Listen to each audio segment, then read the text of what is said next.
Today, investigators will finally present their findings collected in a report of nearly 500 pages. But what they're going to say will surprise you.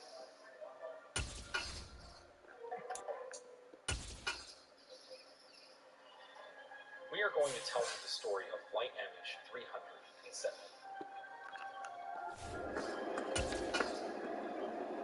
5 years later, the families of the passengers, they are still unaware of the circumstances. It's week 15 of the National Football League, and we'll see the versatile Deebo Samuel. And with him, any catch could be a big one. He's the NFL leader in touchdown receptions. It's the 49ers and the Seahawks under the lights on Thursday night.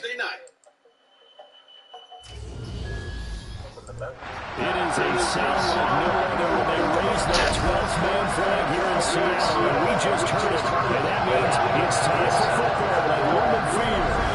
Tonight, Week 15 begins with a great Thursday night matchup between the San Francisco 49ers and the Seattle Seahawks.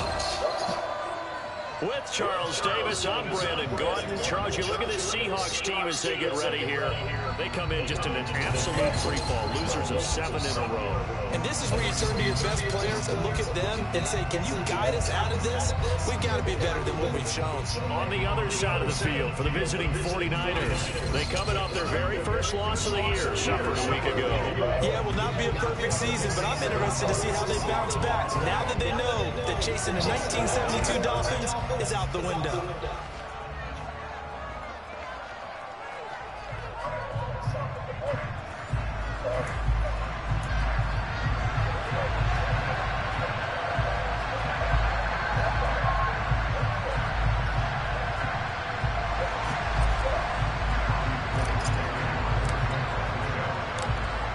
The veteran kicker, Robbie Gould, set to get us started. And off we go from Seattle. Fielded right around the 8.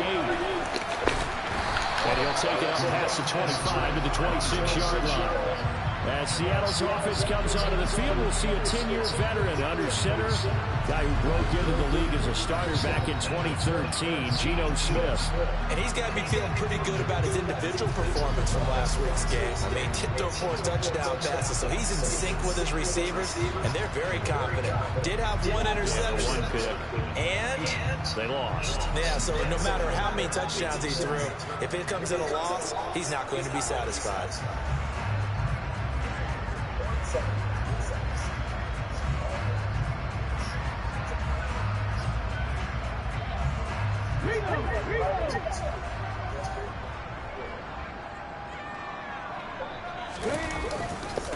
They'll run with Walker to begin the drive. They'll be dropped after a gain of about 6 across the 30 to the 31. Holding offense.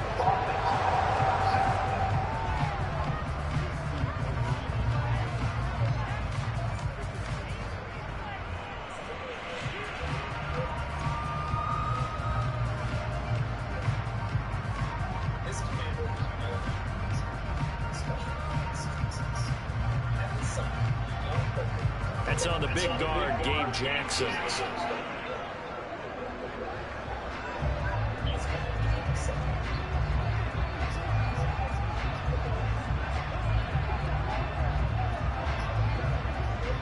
They're backed up here with a 1st and 20 now after the holding penalty.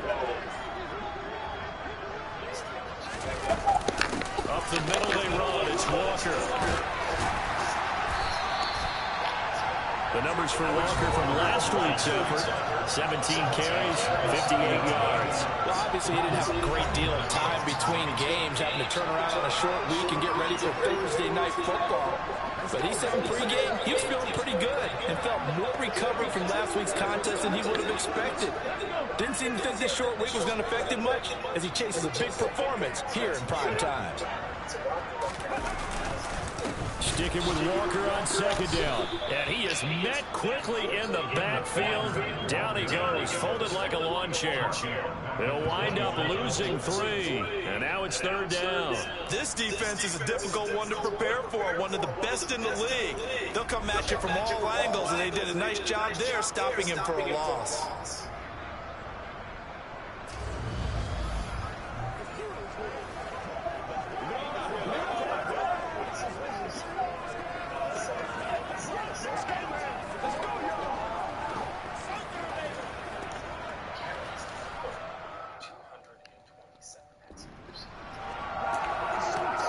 An early total test on the opening drive. This is 3rd and 8. Now Smith. Flush to his right. And a big loss here as he's taken down. Multiple players combined for their team's first sack of the game. It always helps for a visiting team because they set the tone on defense. In fact, when we talked with them prior to the game, they said they wanted this home crowd to feel like they had to hide their valuables when they were in town. Well, the home crowd quiet now early. See if their offense can take over and get some points on the board.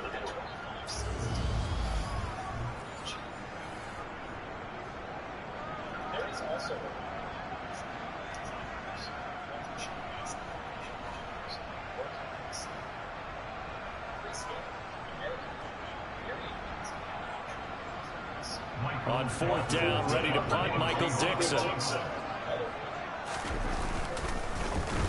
They punted 3 times in the loss last week as he sends this one away. Taken from just outside the 30. We'll call that a punt of 50, 40 yards. Well struck. And it will be 1st and 10 as they take over. So here's the first drive now for the 49ers. They'll be led out by Mr. Irrelevant in the 2022 draft, a guy with something to prove, Iowa State's career passing leader, and that's Brock Purdy. I love just about everything about him. Love his game, love his makeup, love his moxie, one of my favorite words.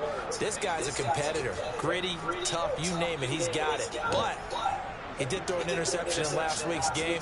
That contributed to a loss. And despite the fact he threw 3 touchdown passes, he's going to be out there redoubling his efforts and trying to play better.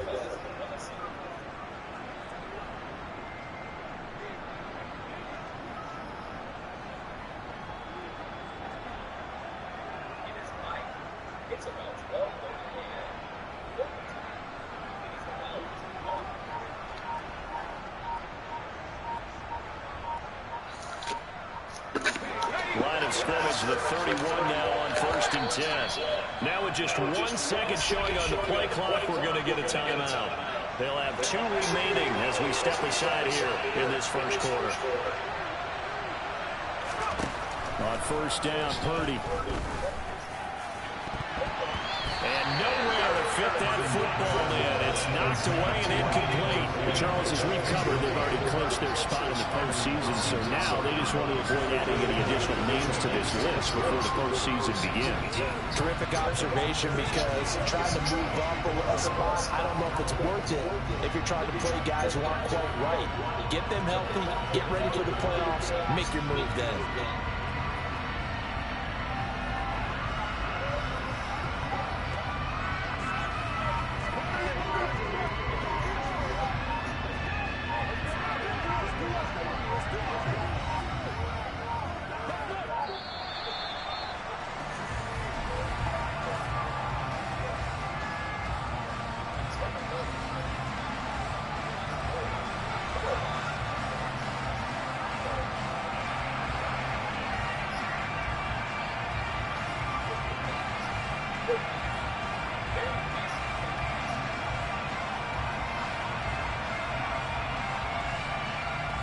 So they accept the penalty, of course, and push the offense backwards a bit.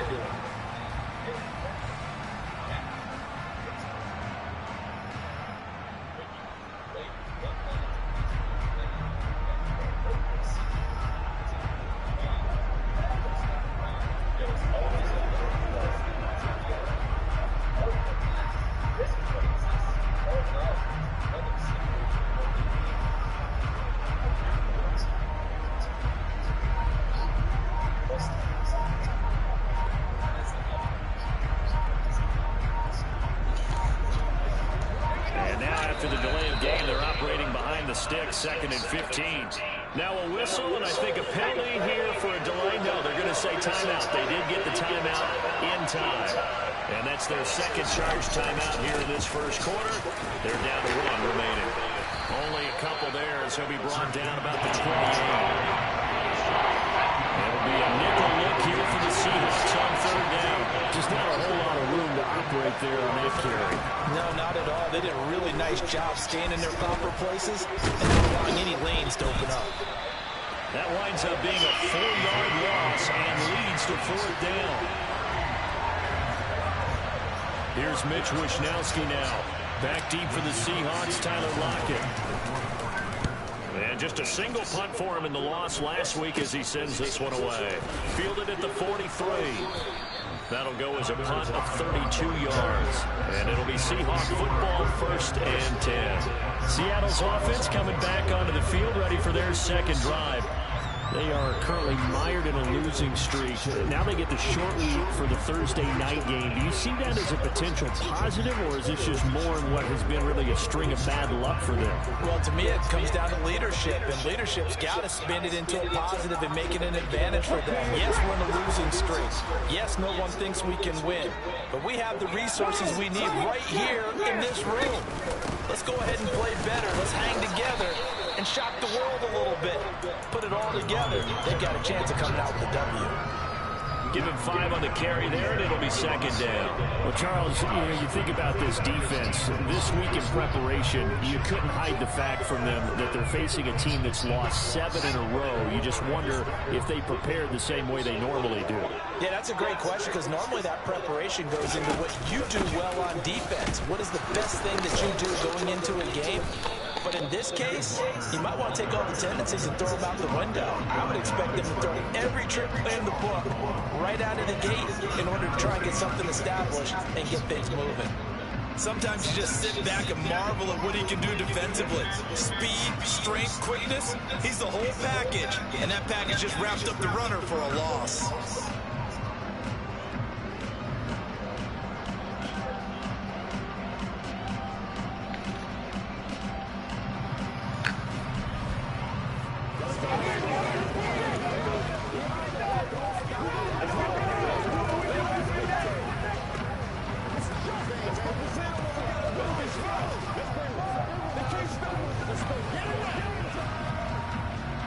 An extra DB for the 49ers now on 3rd. Geno down to throw. That's complete to DK Metcalf. And he is going to have a Seahawks 1st down as they're able to get the 3rd down conversion. That's a pretty good throw on the core route there. 3rd down, and they pick up a 1st. Defense should be aware for that, right? They should be aware, but it's so hard sometimes. It's not easy. Because when they sell that route really well, you think they're going upfield, and they curl back, show their numbers to the quarterback, and complete the play.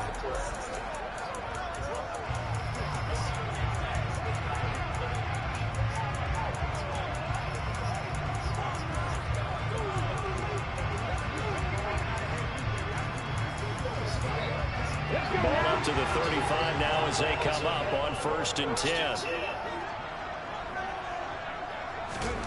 Throwing now is Geno. He completes this to Walker. The completion, but they go in the wrong direction. A loss of yards, and now they're dealing with a 2nd and long. I really like the angles that the tacklers came from on that play. They secured inside, took away the cutback. The sideline's there, so you can only go so far outside. And they were able to close in and tackle it for a loss. Yeah, they used your boy over there, the 12th man. Sammy Sideline, right? Sammy Sideline. You know something? He tackles pretty well, too. He's tougher than an airport steak. Smith. And he lost the football. And now this is scooped up by the 49ers. And they will take over at the 29-yard line. We have seen this before, and we know coaches preach about this and work on it all the time. Catch the ball. You know there's going to be some traffic somewhere. They've got to put it away and secure it as they try and get downfield. And as this offense makes their way back out, NFC playoff race time, we give you a look at what's going on there. And listen, these Thursday night games, they're tough on the body. You just played on Sunday, 72 hours later. Hey, it's game day again. But I have to think a Thursday night game in September much more preferable than a Thursday nighter in December, no? Oh, there's no doubt about it. You mentioned how tough it is on the body. How about the mind? You're already tired, fatigued, right? Trying to battle for playoff spots. And here you have the quick turnaround. Now, the flip side is, if you take care of business, win that Thursday nighter, you go into a mini open week. Gives you a few extra days to heal up the body and the mind before you play your next game.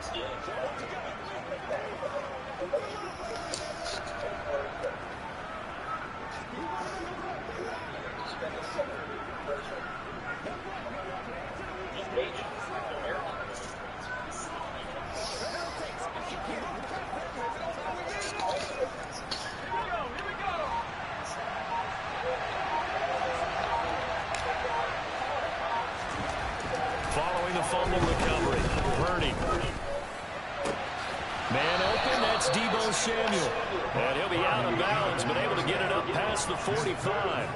They went 3 and out on their first drive. Things already looking better here, 1st and 10. Those are the kinds of plays right there that show you why he's the number 3 man in the NFL in terms of receiving yards. Also tells you there's a full combination of what he's got going in his game. You name it, from route running to catching the football. That's why he's able to produce those types of numbers.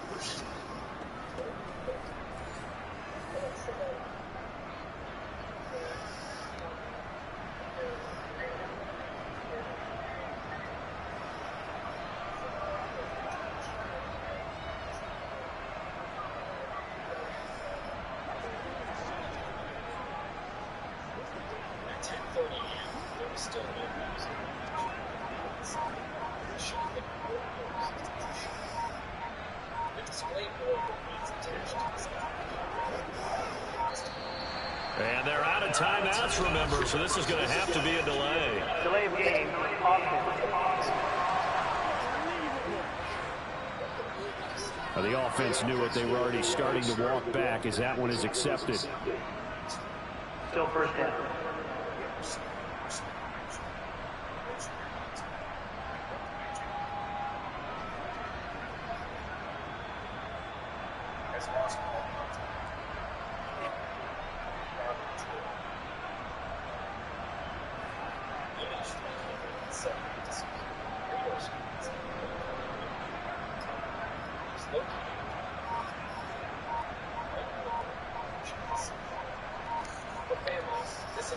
So a little bit of a stiffer challenge now. 1st and 15 following the delay of game. And now again, the play clock's going to run out on him. That flag accepted, and it backs the offense up a little bit.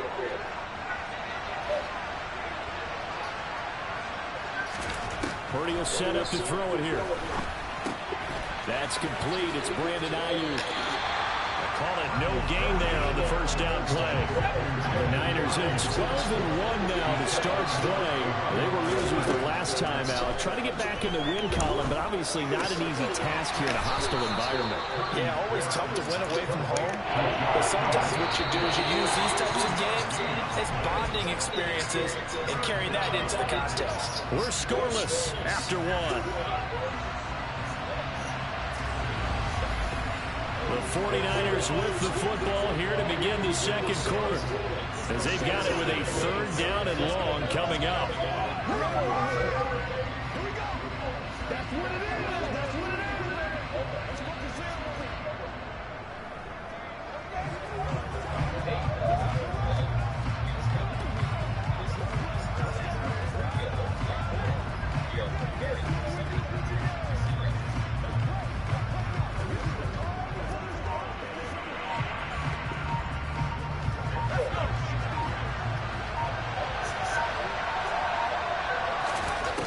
Again, it's Purdy to throw it. Taking a shot for Samuel. And he bats it away, and it falls down. 2 drives won't tell the story of this game, but you absolutely have to like how this defense has played thus far. They have yet to allow this offense to get on track in this one.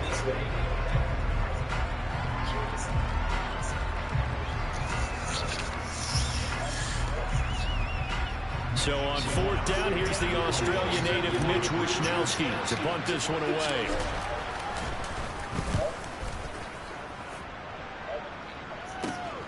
Now it's Lockett. Well, a solid punt, but also a nice return there of 14 yards. And they will take over 1st and 10. The Seahawks offense now, they get ready to head back onto the field. And, partner, I know so far, and we're still in the first half, but you love this game as a defensive guy. 0-0. We'll see if the offense can get going on this drive. Well, you know how they talk about music to your ears? How about what it does for your eyes when you watch something like this, right, where these teams are locked in and going at it, no points going up on the scoreboard? I'm loving it. You're exactly right. Well, switch over, though, to an offensive mindset for a moment, what do they need to do here to get on track and get some points? I think a couple of ways. Number one, you pull out something maybe they haven't seen before. Coaches always talk about unscouted looks.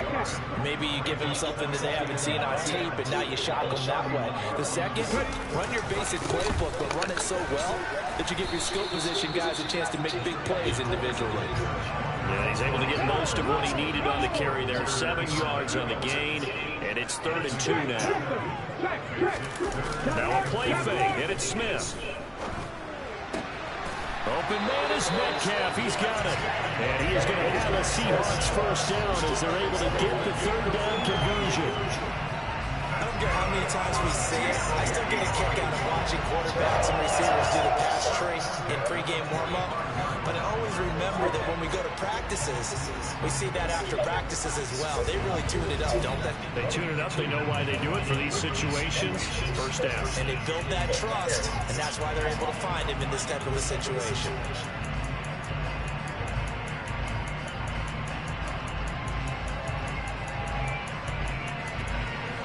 This offense finding its legs now. Here's another 1st and 10. Walker now on 1st and 10. And they will stop him after a fairly minimal pickup. Here's 2nd and 9, just a yard on that last run. Sticking with Walker on 2nd down. They follow up the first down 1-yard run with a minimal gain of 2. I do know from experience, if you slow down someone's running game, you're now doing the dictating on defense. And guess what? Now you're getting ready to tee off on their quarterback because they have to throw it all the time. But you still have to be alert for the draws and other plays of that nature and make sure you don't get hurt. And they'll need to get to the 35 if they want to keep this drive going on 3rd down. Throw left side complete. That's Walker. And he'll be hauled down at about the 30-yard line. I'm not sure that was necessarily a safety valve or a check down throw on 3rd down. Sometimes just try to find the open guy and get him the ball. He did exactly that and found a way to pick up a 1st down. Oh, they're going to run a little pop pass here.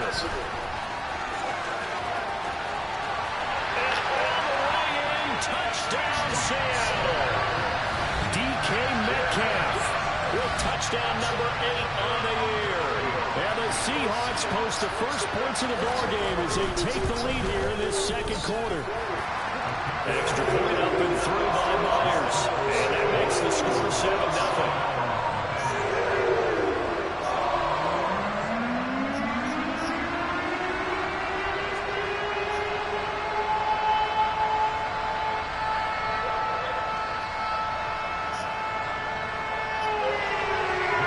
Touchdown. Here's Myers to move it away. This is taken just shy of the 10. And they're going to start in a hole as he's brought down at the 11. The 49ers offense now, they work their way back onto the field. And their dreams of an undefeated season shattered with the loss a week ago. Now look, whenever an undefeated team goes down, you always hear some say, well, they needed that. I don't know, Charles, is that a narrative that you buy into? Well, I haven't met a coach yet that feels like they needed that loss. You know, that's not something that they're in favor of. But I do know this. People like us, our colleagues, all of us in the media, constantly hammering a team that's undefeated. Hey, do you think you can do it the whole season? Can you carry it the whole way? That does wear down a group, and sometimes that loss, get us off your back, you can move forward from there.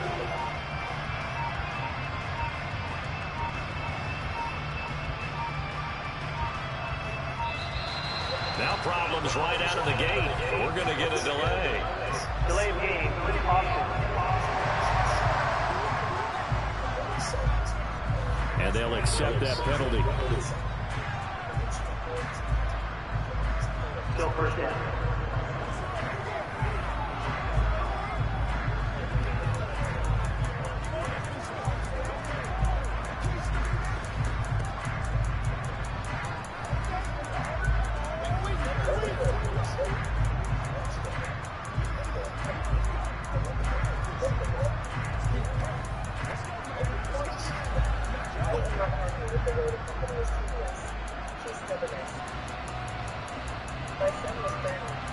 The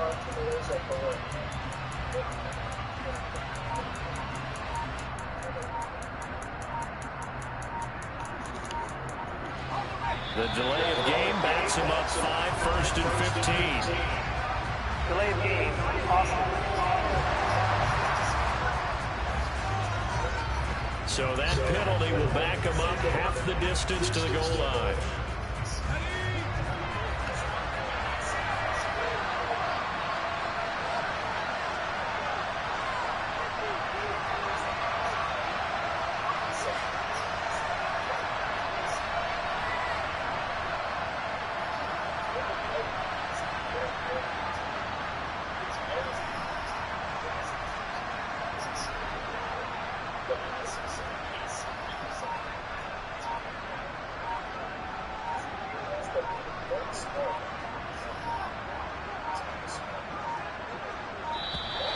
And boy, again, they won't get this off in time. Delay of game, Austin. So they'll walk him back half the distance.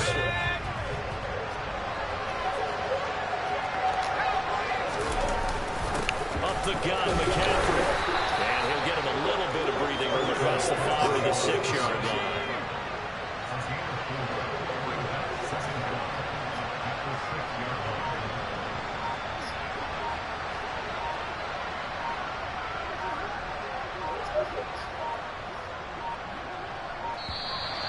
And they're out of timeouts, remember, so this is going to have to be a delay. Delay of game, Austin.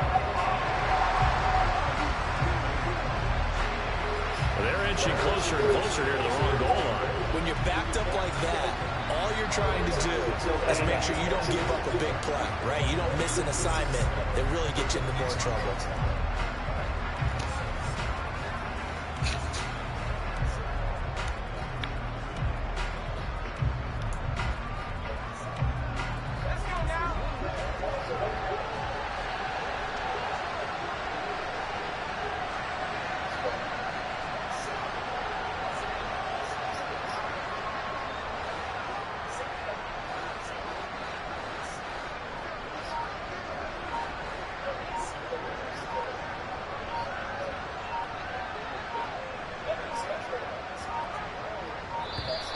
And now again, the play clock's going to run out on him. Delay of game, Austin. So that's going to push him back half the distance. Still second down.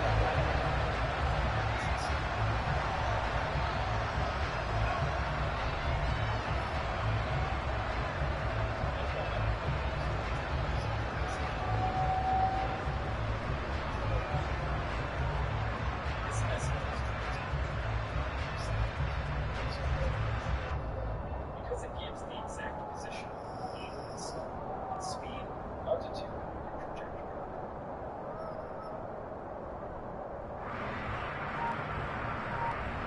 So far, 1, 0, close. And boy, again, they won't get this off in time. Delay of game, Austin. And that flag accepted. Still second down.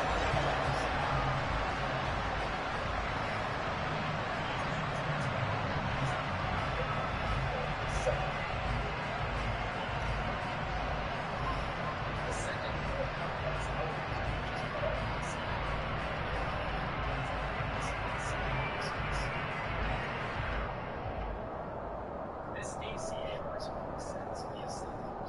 It sends engine management information and quantitative result. Rotational speed.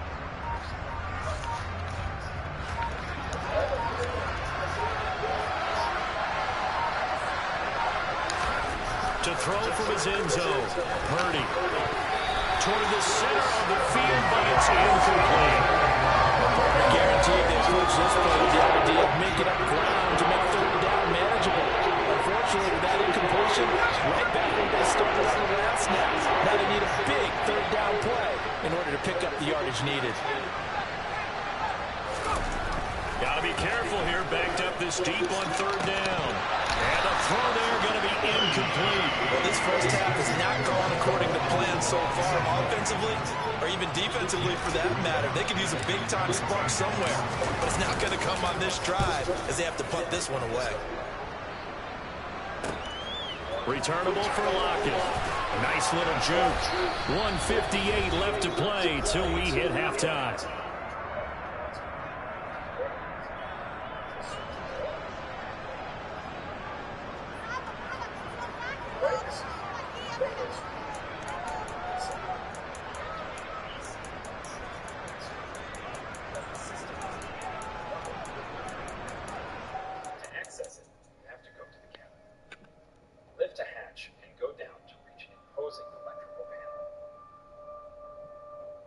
To cut ENCORE, you had to access a breaker, therefore a fuse, and you had to pull a fuse to put the ENCORE out of service.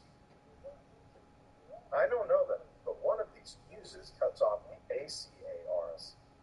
ENCORE, you have to go in the hole. You have to know where the breakers are to cut it. I never learned, and none of my colleagues that I telephoned, British or French, he did not learn how to go and cut an ENCORE in his machine qualification. I don't know how to do it. So who could have deactivated ENCORE from the Malaysian Airlines flight?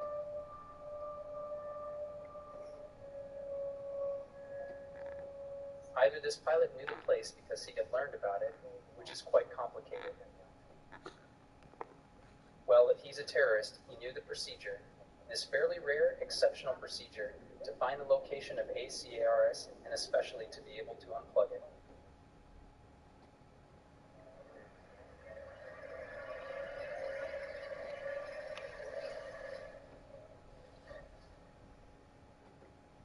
Research in the China Sea do not allow the slightest piece of debris to be found. So investigators are wondering if the plane, after disappearing from the radar screens, did not actually continue its course.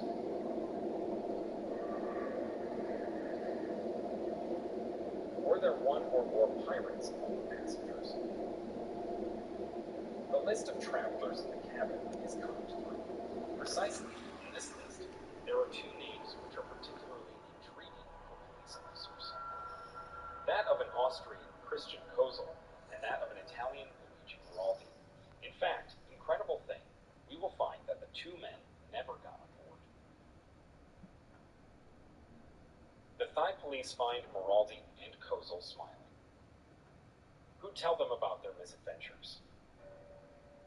I show report from police about the passport, and after So the city sees this.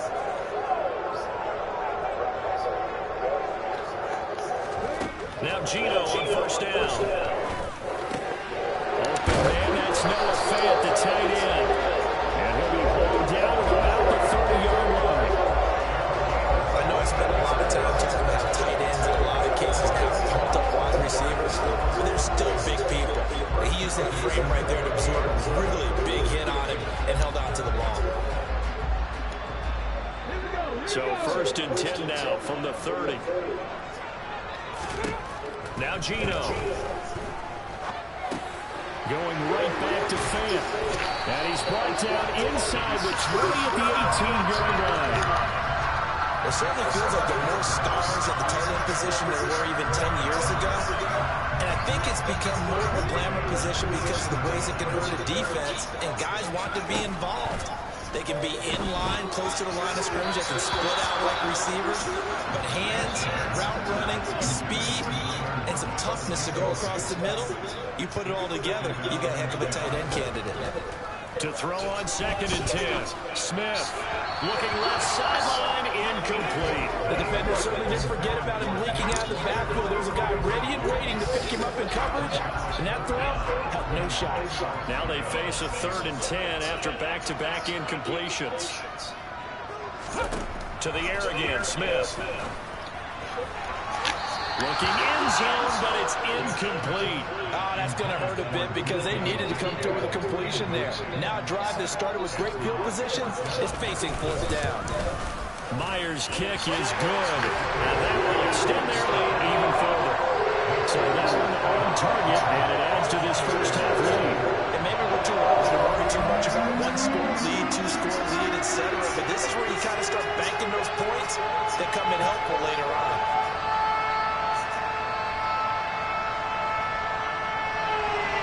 Myers now converted on the field goal try. Now he's on to kick it away. This is taken just shy of the 10.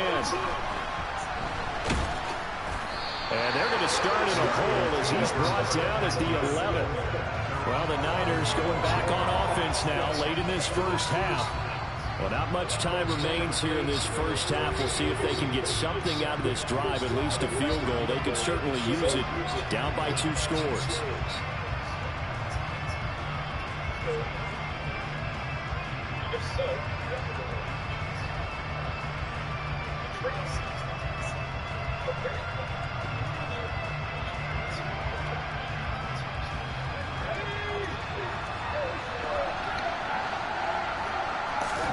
Here's Purdy on 1st and 10. Looking for Jones, and it's intercepted. Picked off by Quadre Diggs. And the Seahawks are going to take possession of the football. So the interception there. And, Charles, I'd imagine that's something you can maybe live with in December, but not come January. And I love how you make the distinction there. You're talking about regular season versus... And he finds Lockett in the end zone. Touchdown, Seattle.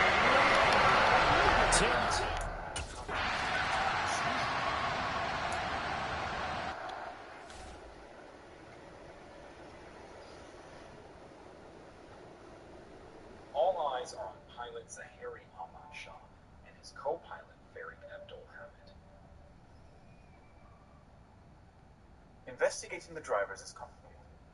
There are contradictory things, and their resumes would be heavier if they didn't want to tell us. First, let's look at the co-pilot. He's a 27-year-old young man, well incapable of hurting anyone, his sister will say. For him, this flight was a big first. The first officer was new to the Boeing 777, and he had been trained, but this was his first flight without a training instructor. However, the investigation will show flaws in the young man. For example, he seemed to take some liberties with air regulations. Proof of this is the testimony of this young Australian woman.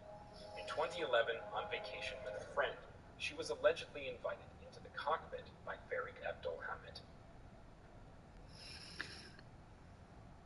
We were queuing at the boarding gate, like everyone else. When the drivers passed us, then they came back to us. They told us, "Do you want to spend the flight in the cockpit with us?" That day, not only this Australian woman and her friends spent the entire flight in the cockpit. Worse, they were present during the takeoff and landing phases. This is strictly prohibited by the regulations.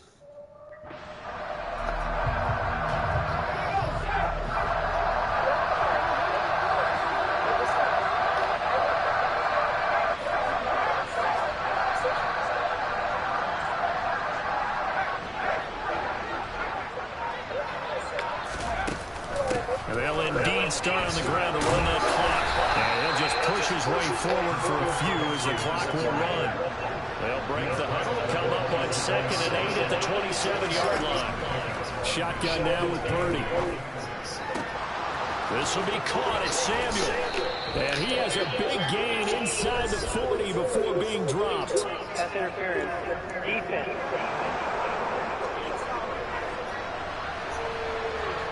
So they will wave off the flag and let the completion stand. Really great job by the receiver fighting through all the contact and still coming down with the football. All that great work in practice being put into the game. So we are at halftime here in downtown Seattle with the Seahawks out in front. As we'll send you eastward to Orlando. Standing by with that EA Sports halftime report now is Jonathan Coachman. Take it away, Coach. All right, Brandon, thanks very much. Man, where has the season gone? We're into week 15 now. So let's give everybody a look at what's coming up here on what should be a very interesting weekend of football. As far as the early games go, we'll be watching that one in Houston. The Texans in for a fight, as they'll have to do battle with the visiting Kansas City Chiefs.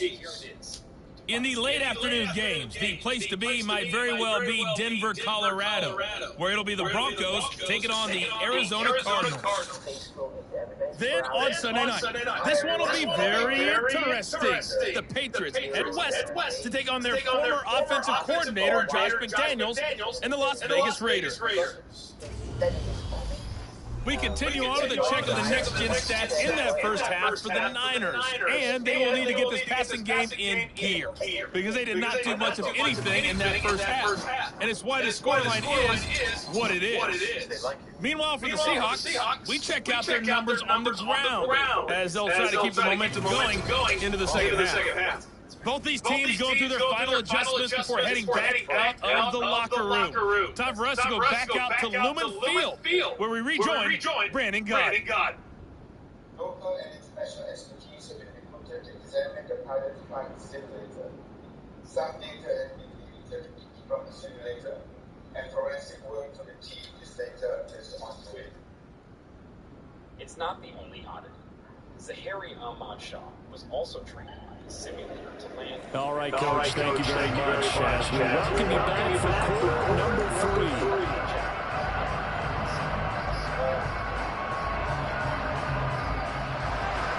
The 49ers going to have the football and trailing on the scoreboard as we get back underway on the A Sports. And he will not bring it out. It's a touchback. The 49er offense set to go to begin quarter number 3. And they look up at the scoreboard facing that deficit. A 3-score game, Charles, but look, there's plenty of time to go here. The old football cliche that comes to my mind is you can't get it all back at once. They probably need something, though, out of this drive, at least 3 points. Are you trying to say that there's no 3-score drive on that play sheet for any of those coordinators? They just don't have it, right? You're trying to get it all back. You know you can't get it back in one drive, but maybe cut into it a little bit as you just suggested. Try and create a little bit of momentum, a little bit of a spark, and then maybe that'll carry over.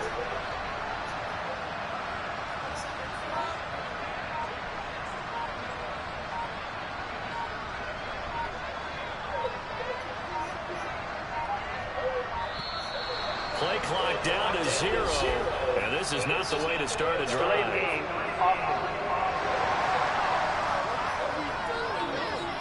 So they'll go ahead and accept the penalty. Still first down.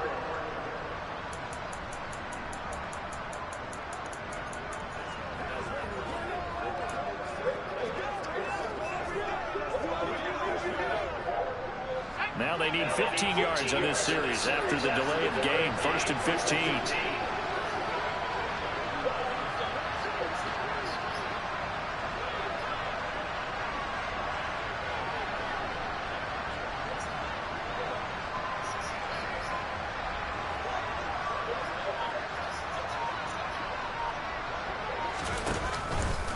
The drive will start with an option going left. Looking for a seam, but finding none. He'll get back to the line of scrimmage, and that's it.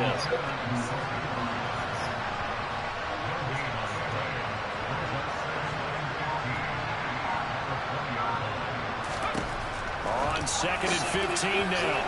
Purdy. And they're able to get this one across the 35. So here's a 1st and 10 at the 38.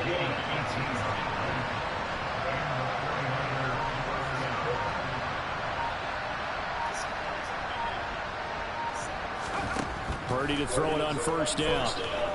Winds up and lets it go for Samuel. That's going to be knocked away and incomplete. They work again from the 38 on 2nd and 10. Back to throw, Purdy. That's going to be caught by Samuel. And they bring him to the ground just shy of midfield. 2 first downs have him up near midfield now on 1st and 10.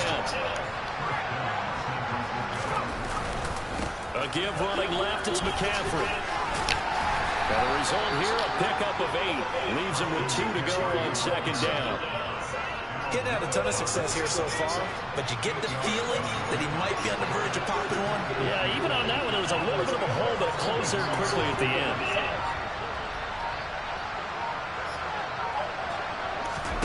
Play action, and now here's Purdy to throw it. Sliding out of the pocket. Floating one, incomplete. I'm sure that was a tough halftime trying to figure out some strategy to get things going. Trailing by a lot when they went into the locker room. He's just trying every avenue to spark his team here to begin the third quarter. Not a lot going on that play, though. This offense in desperate need of a conversion as they come up on third down.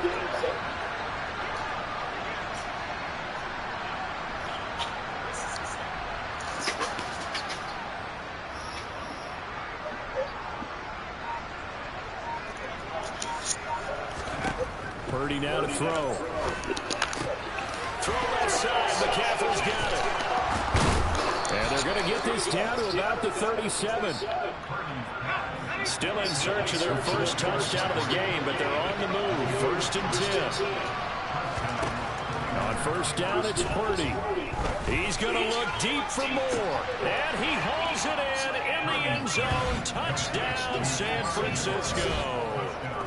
Sky Moore. I'm here. NFL touchdown. And the Niners are able to welcome, brother, welcome. We got a special after this. I'm downloading basketball. We got the new basketball. I think we just saw.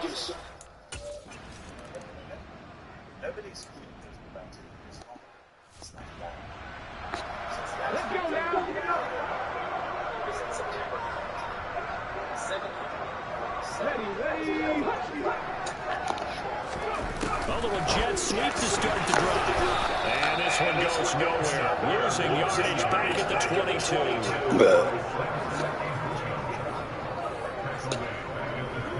Let's go. What team are you going to be? I'm not sure yet. I hadn't thought that far.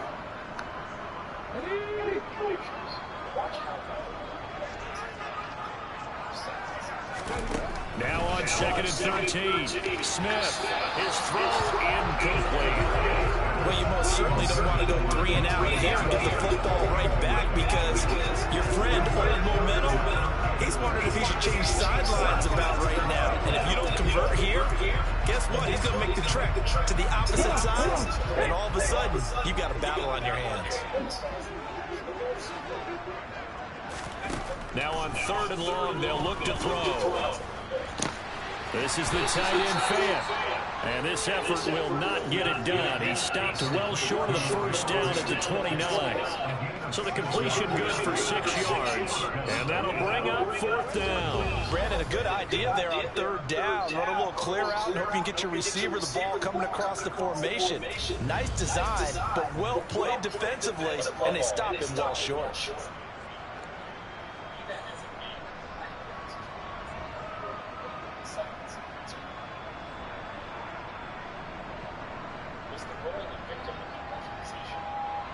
Now here's Michael Dixon as he'll kick it away for the 2nd time.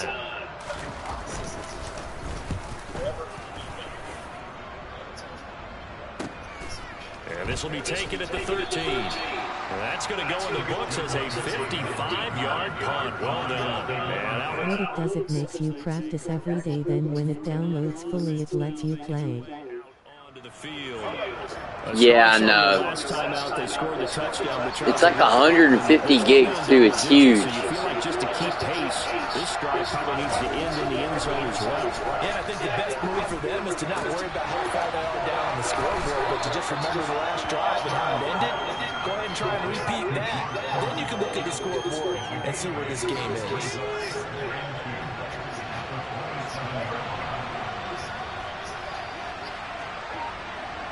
Right before you signed on, I lost to Tom Brady and the Buccaneers. Now to throw off the play action. Again with a big tight end, George Kittle. And he'll go out near midfield at the 49. Under a minute to go in this 3rd quarter as they come up 1st and 10. Purdy looking to throw on 1st down here. This one caught by Kittle. And he goes down, but not before getting this inside the 25. That'll be marked as a 27-yard pickup. It's taken a while for this offense to get going. A little creaky at the start, but they're oiled up now. A nice throw there, and they're really putting together a good drive.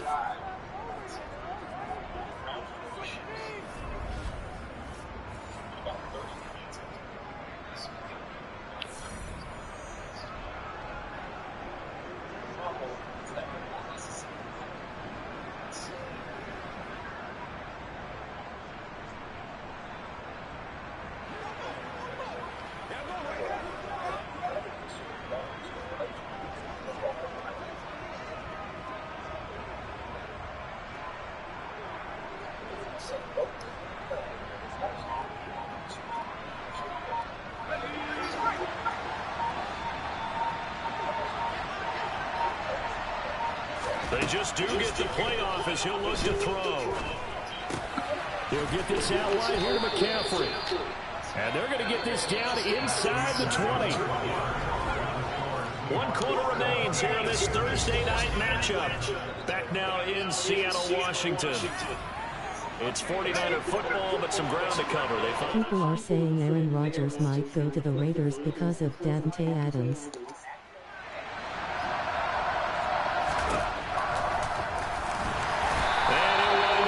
Yardage here back at the 21-yard. I have to see it to believe it. There'll be a loss of a couple on the play, so now 3rd down coming up. They'll be in search of 8 yards here as they hope to convert the 1st down.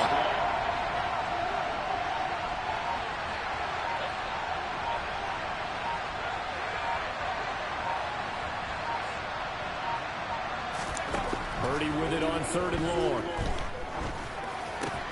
It's complete to Jones. The 49ers now going to use the first of their timeouts. It's just their first. They'll be down to 2 remaining as we step aside here in the 4th quarter.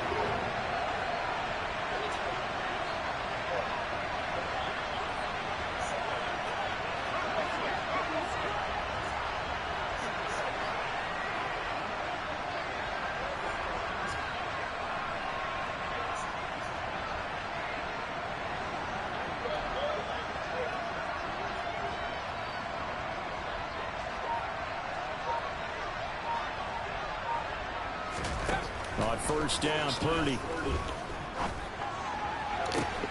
That is caught by the tight end, Kittle. Touchdown, 49ers.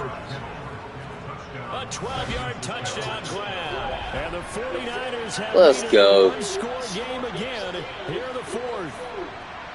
Well, time to let those folks know who are tuning in looking for the late local news. And we may be a moment because we've got a game again.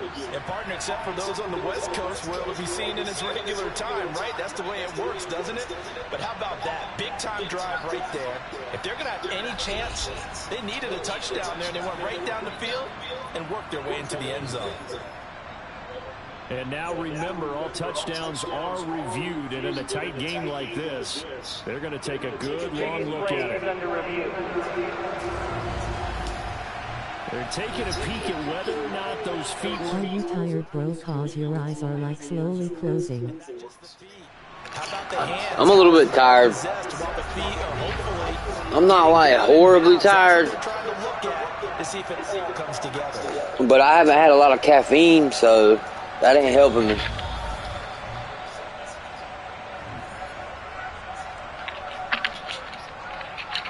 After review of the play, ruling on the field.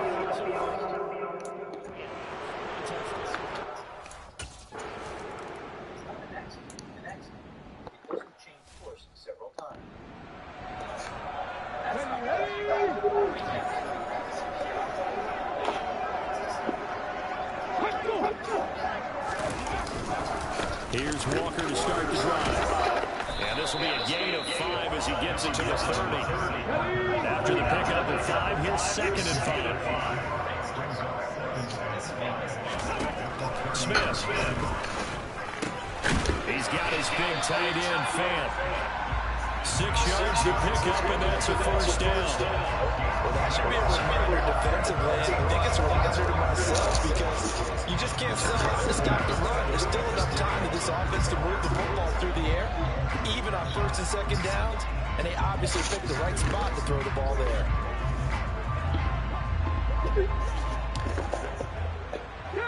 Both teams working on short rest, but this has been one of the better Thursday night games we've seen as they come up here on 1st and 10. To throw is Smith. Dancing to his left. And no option here but to throw it away. These two teams, they met up earlier in the year, back in week 2. And it was the visitors getting the win there, so they'll be looking for the sweep back here at home. Sideline throw, it's complete. And a nice job there, keeping the toes inbounds. The Seahawks on 3rd down. They've hit it 50%, 3 of 6 to this point. This time it's 3rd and 3. Throwing there, but this pass is going to wind up incomplete. We know it's not an easy job to go out and catch passes when people are trying to tackle you and knock the ball away. But the bottom line is that's a pass he's got to have and a pass he should have caught. And here's Dixon to punt now as he gets this one away.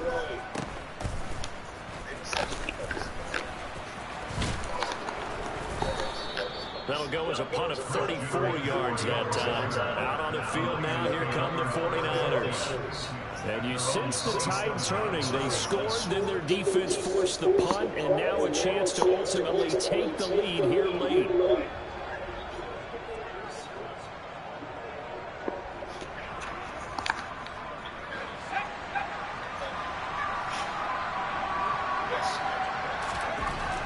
Throwing here, Purdy. I went to school today. I fled pretty good. Good. I'm glad you're back in school. Feeling good, man. That's good. Good. Get back into a regular schedule now. That was super close. Their chance to score points, but the opportunity for the defense was to go ahead and really close this game down if they were able to get possession. Now a deep ball there on 2nd down, but it'll wind up incomplete. Possibly a turning point. Big play coming. This is 3rd and long. And he's going to go down. Back in his own 5-yard line, it's a sack. Uchenna and Wosu got the sack there. Now San Francisco going to call their 2nd timeout.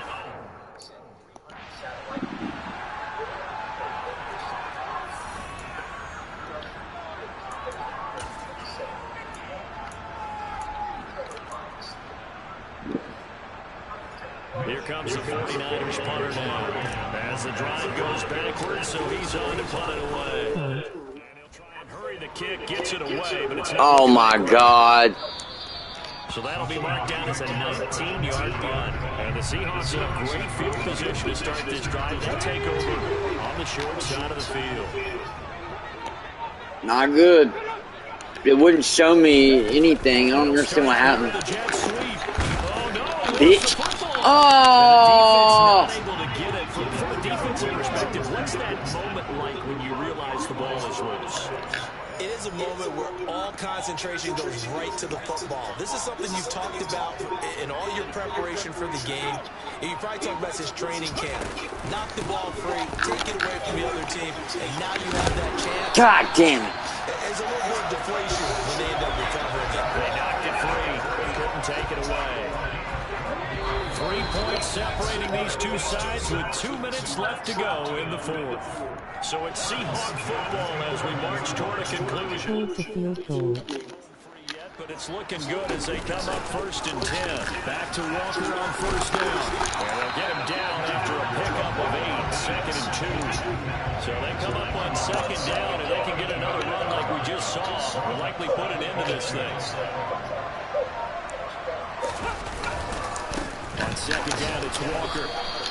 It's a 3-yard pickup, and that sets up a 1st and goal. I like a guy who understands the situation, and also like a guy who you look at him and you say, that looks like a guy who knows the coach is going to say, guess what? You drop this one, you'll be carrying around the training facility for an entire week. Maybe flashback to high school or college, carrying it around campus, right? Maybe old gauntlet drill, right? Anyone get the ball out while he's sitting in class and bring it back to the coach? He's in big. Well, goddamn it, man. Fuck. It was relatively easy to see. I noticed that from up here. Yeah, it doesn't take a whole lot, does it? Sometimes you get multiples, but I always love on these offsides is when each side points at the other. Hey, you did it. No, you did it. They deciphered that one correctly.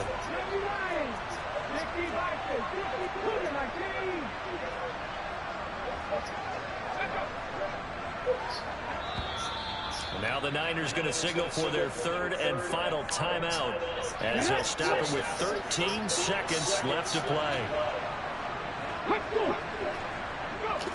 And they take a knee.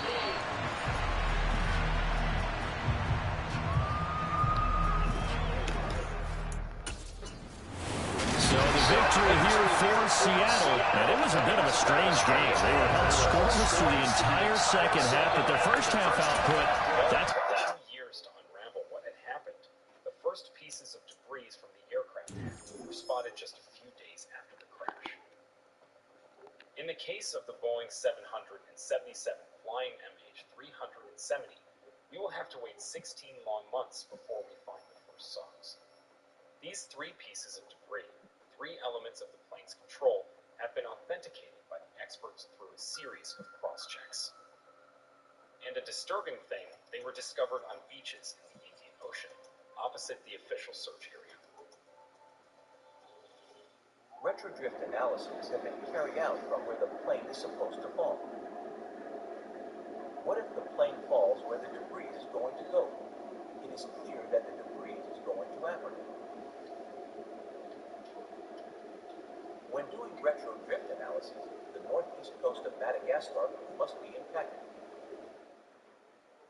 On the 27 plane pieces, which are supposed to come from the wreck of MH370, half of it was discovered by Blaine Gibson.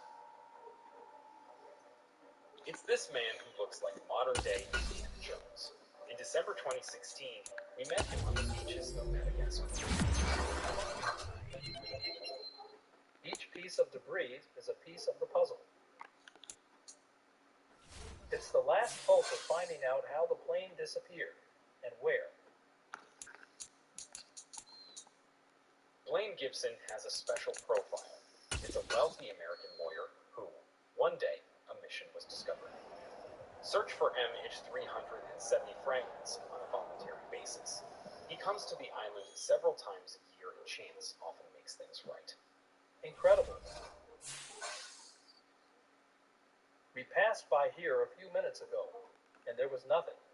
And now, just now, this piece just ran aground, which looks like a piece of the inside of the MH370 cabin. Incredible as it may seem, the sea has just laid there before our eyes this piece that sounds like the ones Gibson has already found. You have to be there at the right time and in the right place. Blaine Gibson tirelessly combs the beaches of Madagascar, and on this day in December, the fishing is miraculous.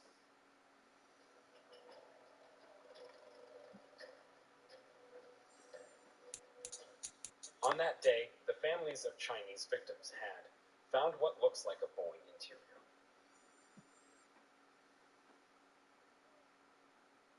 Authorized experts need to examine this fragment to find out if it's coming from the Boeing. In my experience, they look like cabin interiors in every way.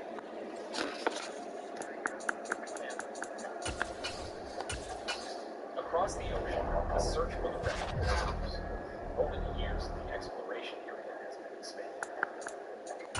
Hundreds of millions of dollars have been swallowed up in results. As a result, the families of the victims are beginning to have serious doubts.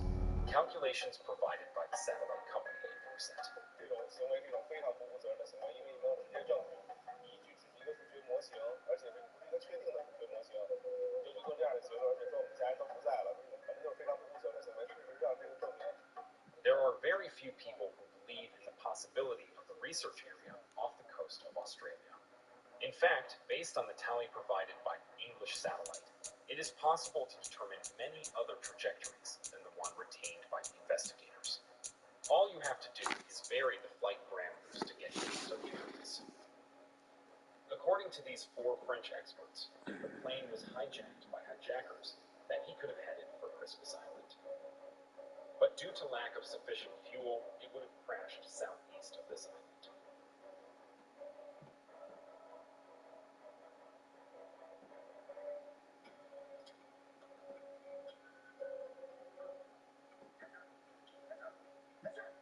But for terrorists, there is a much more strategic destination in the Indian Ocean. Some people say there was September 11th. Now the airspace is so closely monitored in the United States. Why not do a September 11th on an extremely important American symbolic basis?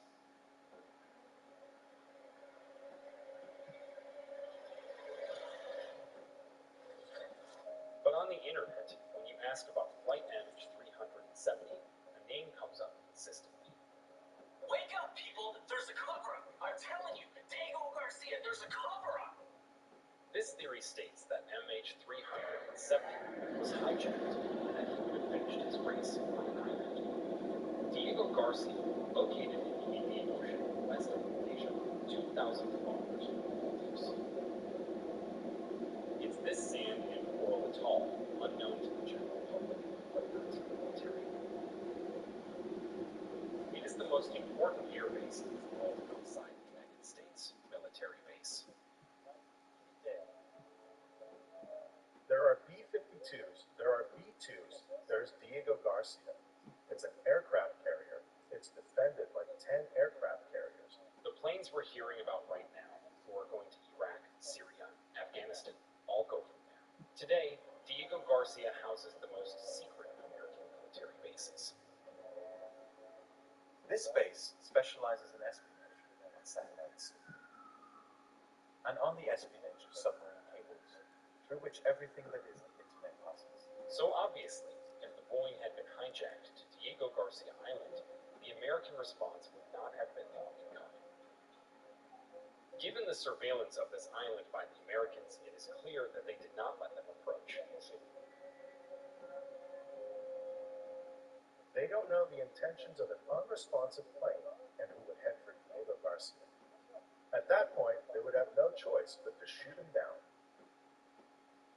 But not everyone agrees with this scenario. One would have to imagine that Americans, to protect yourself, protect a base, would have succeeded in getting from President Obama, in a very short time, the agreement to shoot down a civilian plane with 239 people. I think we are in total fantasy. So is Diego Garcia's thesis fantastic? Maybe, or maybe not.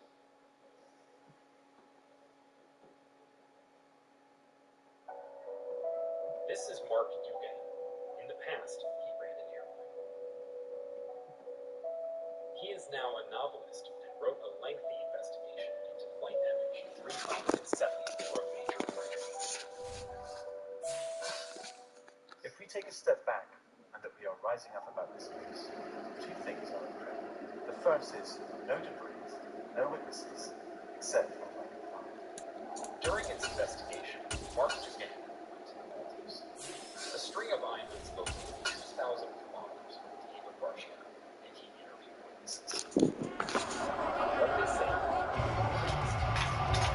It's the After this, we're going to be doing our we'll see the versatile Deebo Midnight Suns is up next, y'all. Any catch could be a big one.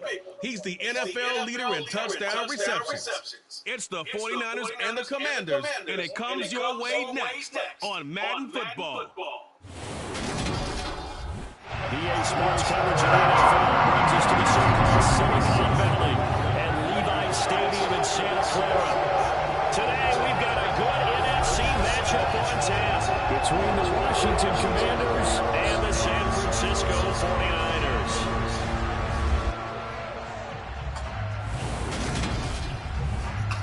Hi again, everyone. Brandon Gordon alongside Charles Davis. And Charles, you take a look at these 49ers as they interplay here. They come in off a loss last time out, but still in the midst of a great season, winners of 8 of their last 10. Now, meanwhile, for the visiting Commanders, they come in the midst of a pretty bad stretch here, losers of 5 straight. So many different reasons teams hit the losing skids, but the best way out of it, something has to happen positive early in the game. True, though.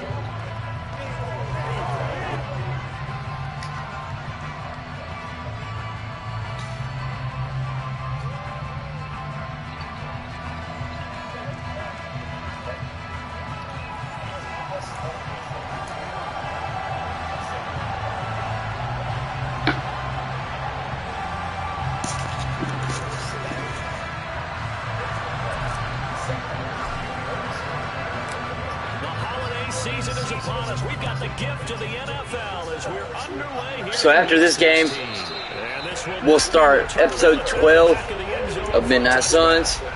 And then by tonight, basketball will be done downloading. It's got about 30 gigs done, so I've got another 120 to go or so. That game is very large, but we've got it. So special tonight, basketball, and up next, Midnight Suns.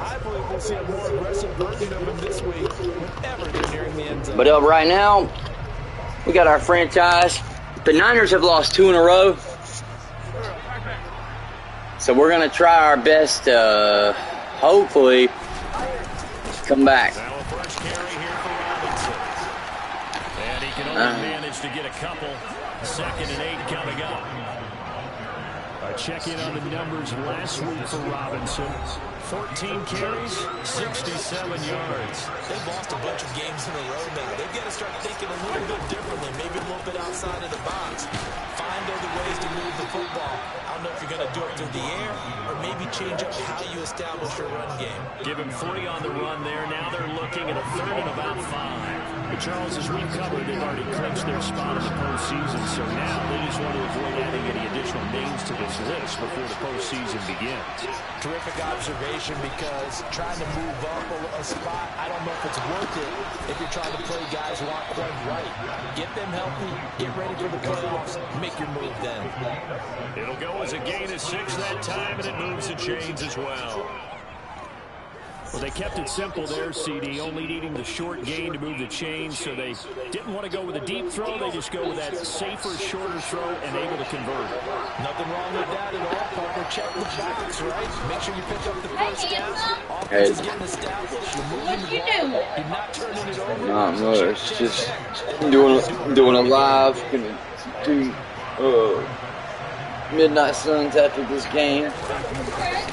2nd down and a run by Robinson. And not much there at all. Maybe and watching a documentary on the side. Christmas Eve here in 2022. A big slate today of Saturday games. Well, we will have, ready for this, a triple header of action on Christmas Day tomorrow. I think it's pretty safe to say we won't have a white Christmas in any of these places, however. What do you mean?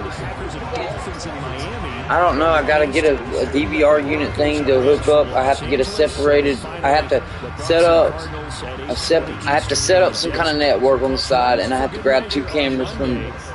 Probably just gonna get the ones that I get from your dad, so I don't have to order. Or I got to order 2 new cameras to from Indianapolis. Yeah, but I don't know what's wrong with them, so that's why I'm over here stuttering, because I don't really know. 38 yards officially. Okay. You asked me a question? I was asking about set up cameras Oh, so yeah, we're close to no cigar. I still need to get... Mom, I was just going to get like one of my old phones and set it up that way, but she's probably just going to give me her old laptop, so I'm going to set up my old... That's what we may do. She's just going to get a new laptop. And instead of getting 2 computers like usual, she's just going to... Nice. She's just going to get one nice laptop like I fucking told them to do 8 years ago. So instead of spending all that money, spend money on one or the other. I'm not one or the other, but yeah, one or the other, but use the money from both of them. See, smoke stagnates. That's a bad thing. Even 65 yards in the air, according to Next Gen Stats. So the field flips here as they'll go to work at the 20 now on 1st and 10. Inside the red zone here, they'll look to throw. To the end zone, but it's incomplete. The Niners are 12-2 now on the year. They come in losers of 2 straight, so trying to turn things around here. And you just mentioned 2 straight, and when you talk about 2 games, that's nothing to panic about. They feel like they've been a little bit unlucky in the last couple. This is a club that's more than capable of turning things around, and I expect them to play really well here. Purdy off the play fake. Rolling to his left. The tight end Kittle has it on the left side. And the 49ers are going to be set up with a first and goal as they get the conversion there on 3rd and inches. Purdy looking to throw. And it's complete. Julio Jones.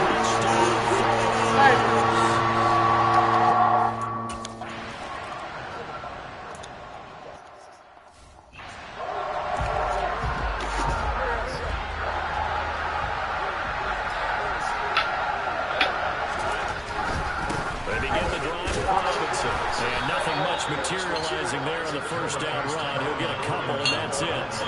And, Charles, you wonder about this defense coming in. I mean, look, it's no secret they're playing a team that's down on its luck right now. Losers of 5 straight. How does that change how you prepare for a game? Well, to me, the first thought is you just get after them early, right? Take away any chance of them building any confidence. But the second thing is you prepare a little bit differently. You got to expect this team to take chances, go for it on 3rd and 4th downs, run a lot of trick plays, anything to try and break their losing streak. So you must stay alert and stay aware. 4 yards on the pickup there as it'll leave them with a 3rd and about 4 more for a first. When you find that kind of yardage, you couldn't be more confident as a ball carrier. And guess what? You're going to go back and tell your offensive coordinator, I'd like to keep carrying it, thank you. In search of 4 yards here to pick up the first down. From the gun, it's Wentz. Slings this deep from McLaurin. And unable to connect. Incomplete. Now give them credit. They took their shot, but it's going to bring up 4th down. And now time will be called here as Washington has an injured player down on the field. Always unfortunate to see an injury, especially this close to the end of the regular season. We'll step aside. And now the punter, Tress Way, as he sends this one away. Ooh. Just 34 yards on the punt there. Slowing me down. And it will be 1st and 10 as they take over. The Niners set to take over on offense. Series in here, Charles, but everything's gone to script so far. They got a touchdown on the first drive. Their defense, unless I'm going to make that last. They got a chance to take a 2-score. Thought I got it. I don't know. Exactly the start. Thought I had another pack. And really, that kind of start, that can set the tone for the game for them. Line of scrimmage, the 31 now on 1st and 10. Play action, now Purdy.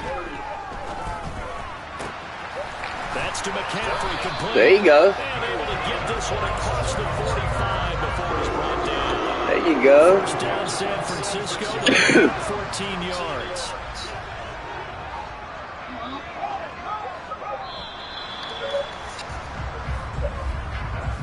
Tom Brady retired. As soon as the rumors started going around about him going to the Niners, he was like, fuck that shit. I'm not playing another year. Y'all crazy? As they've got it with a 1st and 10.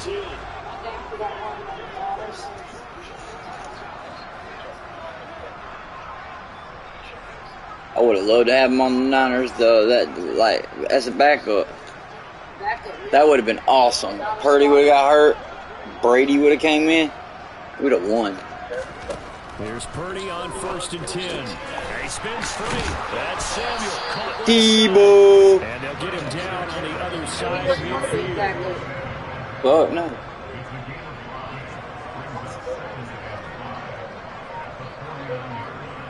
Well, I love you. Looking to throw again on 2nd down. Purdy. Oh, yeah. Whoa. He knocks the ball away and it goes incomplete. One thing that'll put to guys' stress when they throw the deep ball, you're just counting on your receiver to find it, adjust before the defensive back can get his head around. In this case, though, the DB matched it move for move and knocked it away. Let's go. To the 25 before it's all said and done. A nice pickup of 23 on the 3rd down conversion. Normally on 3rd down and short yardage, you're thinking to throw to your tight end. It's just going to be a simple chain mover. This time they let him roam down the field, and a nice dart picks up the 1st down and then some. Purdy to throw it on 1st down. And the coverage terrific there as that's knocked down and incomplete. An incomplete pass leads to 2nd and 10 from the 25.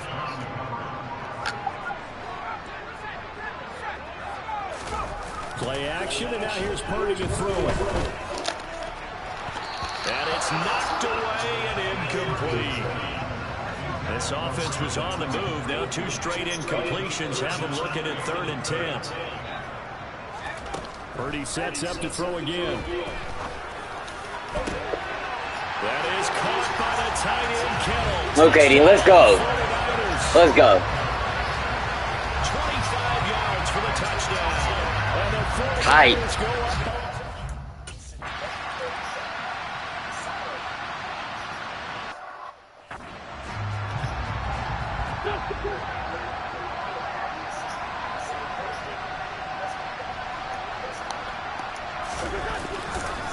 Now a handoff to start it out.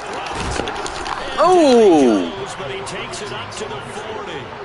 15 yards is the pickup there, and the drive starting very nicely. First down. I'm okay with the call there. In fact, I actually like it. I know they're down a couple of scores, but the running game worked in that situation. I would continue to go in that direction.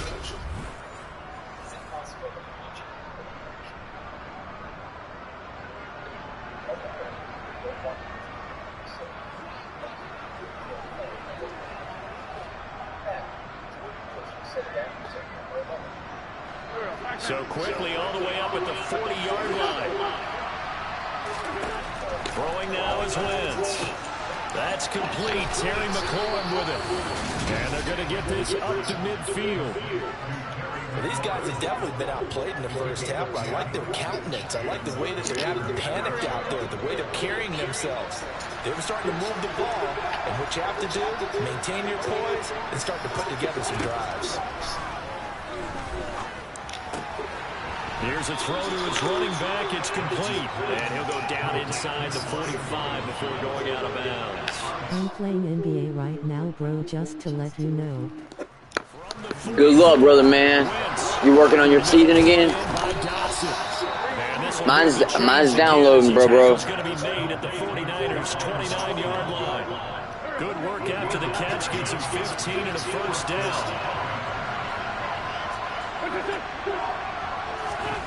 Now Wentz again. His throw complete right side to Bates, the tight end. I play NBA 2K different than most people. 12 more yards there and another first down. He's certainly done a nice job spreading the field on this drive, but here he finds his big tight end for good yardage. And that's what you have to do. Keep defenses guessing about where you're going to go with the football. And now a throw on first down. It's incomplete. Keep this offense from creating a major dent on the scoreboard. Able to force the incompletion, but still waiting for that game-changing play. You feel like it's coming. The first sack, the first turnover. In a sense, they're playing old-school defense right now. The new-school defense is what you said, taking the ball away. Another throw on second down. Same season winning by 114-13. What the hell? 13? That don't even sound realistic. You might want to bump up the difficulty, brother. 13 points? That's ridiculous. That ain't even fun. I'm sorry. I don't mean to like call you out, bro, but that's crazy, bro. That's crazy, bro. This is first and goal and a golden chance to get a score back here before halftime.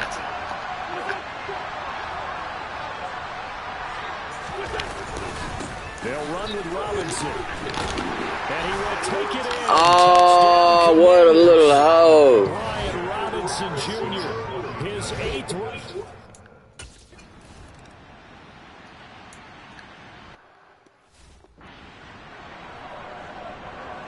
First quarter. And you got 100 points, bro? How the hell did you get 100 points? I don't understand. You gotta be cheating. On first down, it's Purdy. That's complete. It's Brandon Ayuk. He'll be dropped after a gain of about 6 across the 30 to the 31. They they'd love to just strike back with a touchdown right here. And if it's a long play, so be it. But the main goal, get a couple of first downs, run some plays, run some clock, allow their defense to get a chance to catch their breath, settle down, and relax a little bit after they just gave up the score. Ball up to the 35 now as they come up on 1st and 10. On first down, Purdy. Oh, this one incomplete. The pressure got to him as he released it. And it's 2nd down. Here's 2nd and 10 now from the 35. They go play action here. Purdy. And he bats it away, and it falls down incomplete. So back-to-back incompletions, and that has him staring at a 3rd and 10. Once more, Purdy looking to throw. And that will be incomplete. That could be the stop this defense needed to get them back on.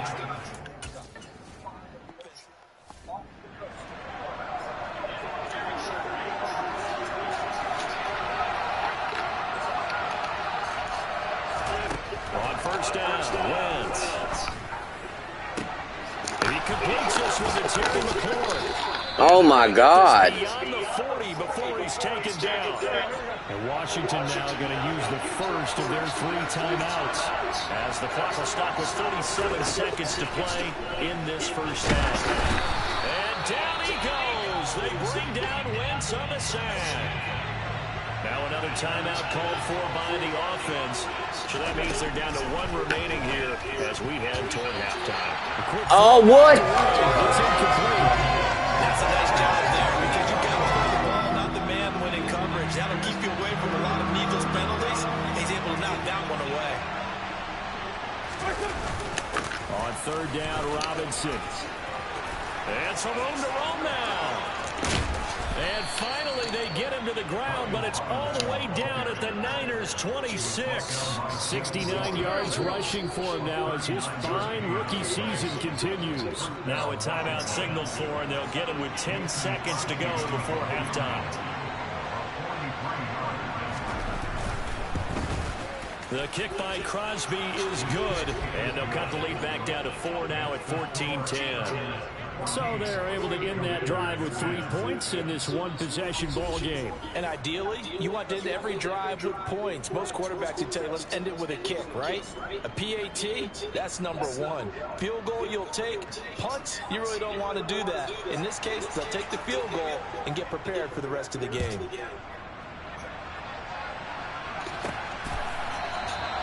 And not wanting to risk anything here late in the half, he'll just take a knee and they'll bring the football out to the 25.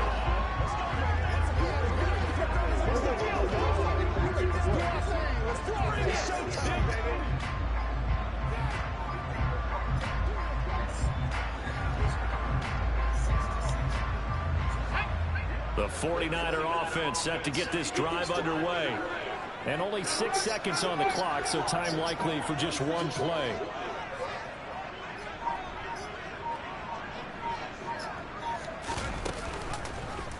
They'll start with the option. And he's going to lose yardage, not that it matters, as the final seconds tick away.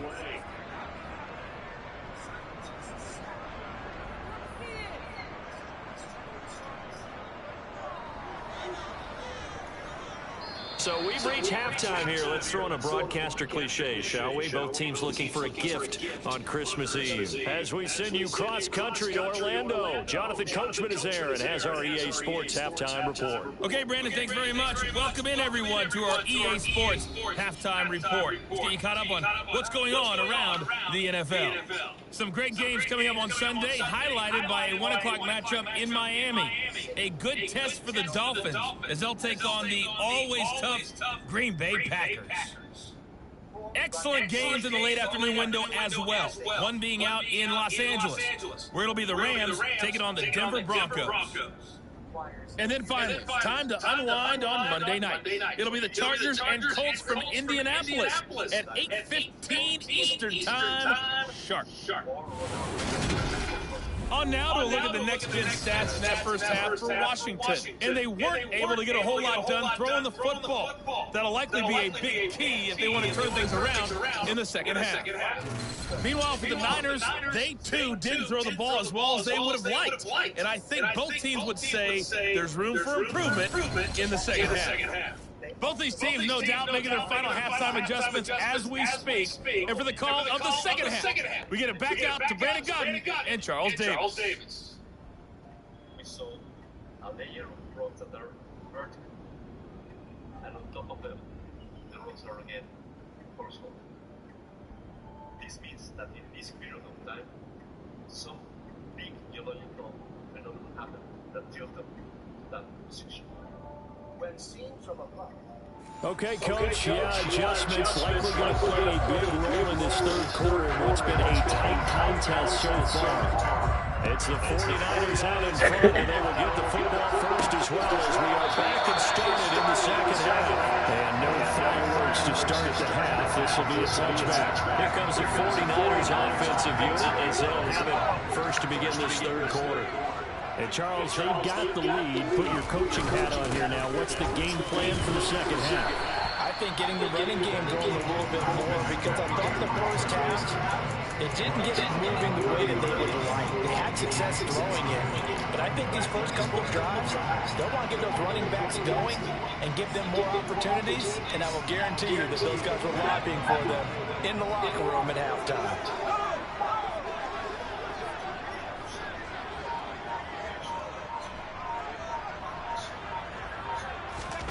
From the 30 on second down, Purdy. And that'll be off the mark, too far out in front, and it's incomplete. They come up now, 3rd and 5, following the incomplete pass. Here's Purdy. Man open, here is Jones. And he is going to have the 49ers first down as they're able to get the 3rd down conversion.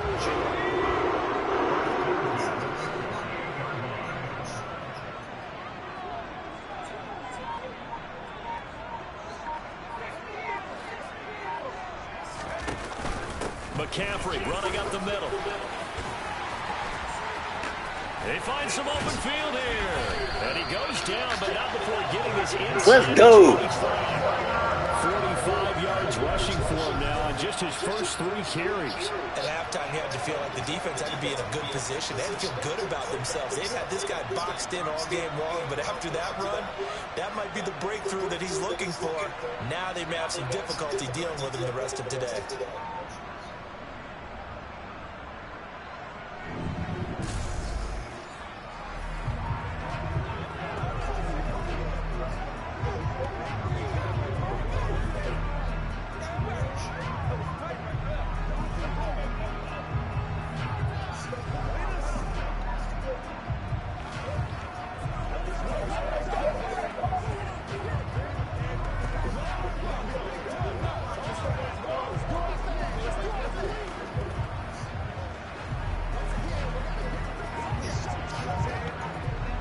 So the big play gets him all the way down to the outskirts of the red zone here for 1st and 10. Purdy looking to throw on 1st down here. And he will find his man. Let's go. Get off me. Deebo Samuel is a beast. Right in his cut. He looks back. No. And then he grabs him and he's like, nah, bro, get off of me.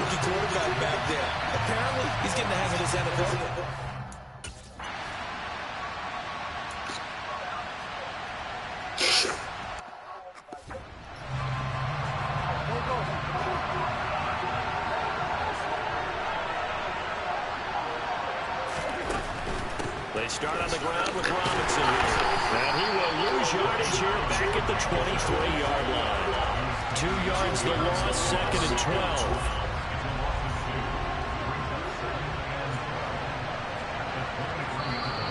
Now contact up front as penalty markers come in. Who is this against? Jumping all the way from the outside, maybe getting a little early start on the corner blitz. And the only time it makes sense to get that penalty is exactly as you described. Otherwise, he should never get that penalty. And the ball moved up here now to 2nd and 7 following the penalty. They'll run again here with Robinson. And down right around the 32-yard line, 4 yards on the pickup.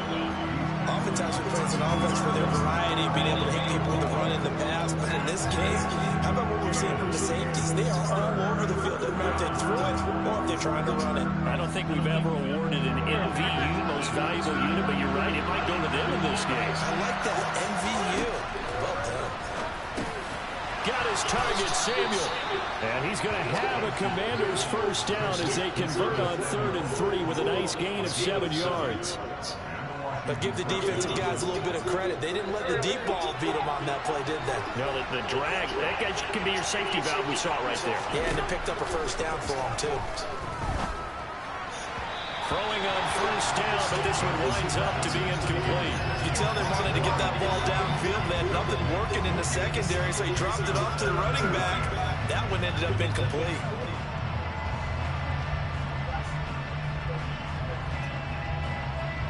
Third quarter action, and we appreciate you spending your Christmas Eve right here with us. 2nd and 10. Out of the gun, they give to Robinson.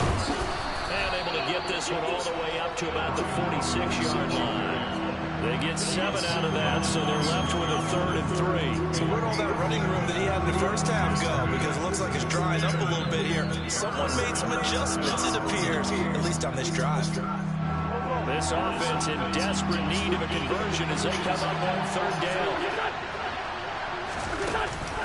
Robinson will try to pick it up. And he's just going to be short here, barely. Maybe by a half a foot. It'll be 4th and inches. Another down on the scoreboard, but the urge to go for it is almost irresistible here on 4th and short. Yeah, I know they're on their own side of the field. I was going to say. Normally I would say punt the ball. Wow. I'm feeling it. I say go for it. Personal foul. Roughing the kicker. Defense. So not just running into the punter, but roughing the punter. And I'm struggling with this one. You know, you're watching it, partner. Is it more the first rather than the latter? This is a tough one. Almost feels like he felt like he had to call it on that play.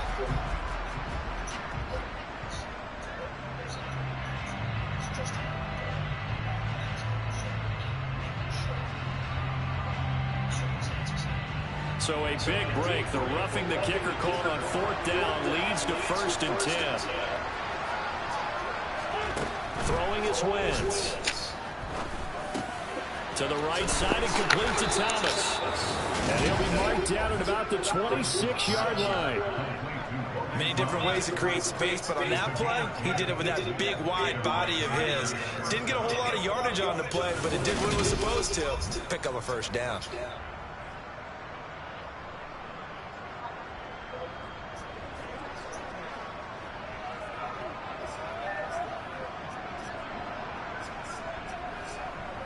Once again, we got to get it done.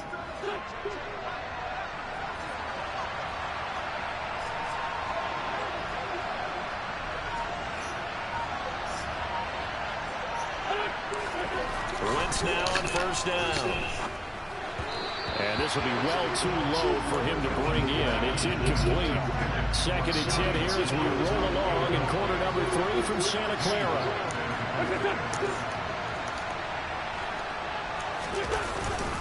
Back to the ground with Robinson. 37-23 end of first quarter. They're going to take this to about the 10-yard line. 97 yards for him on the ground now as he has been. Oh, that ain't bad now. You got you a game going. He continues to be effective running the football, a big reason that they have the lead. And I love one of the quotes that I read about him where he said of himself, I love it when a team just hops on my back and I just carry them along.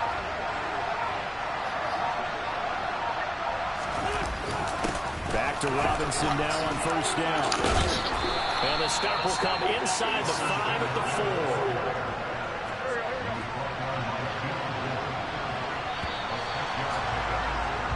And as they come to the line, they will not be able to Back now here in Santa Clara. It's Washington with a football, but trailing here as we begin quarter number 4.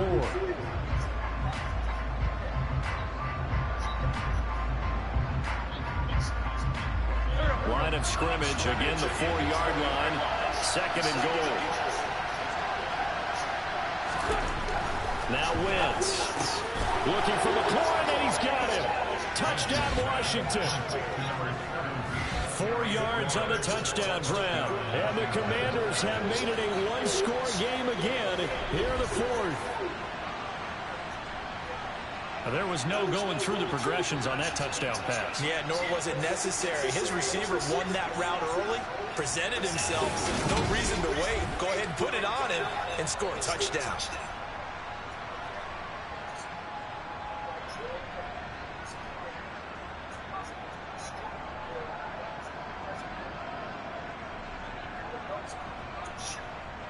Now Crosby for the point after.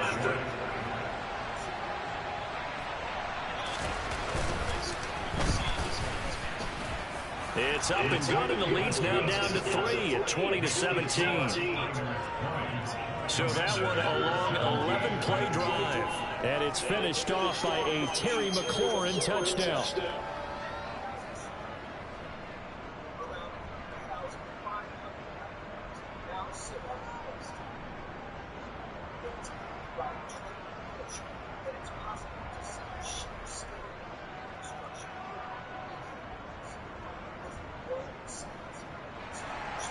Kick team out there for the Commanders as they send this one away.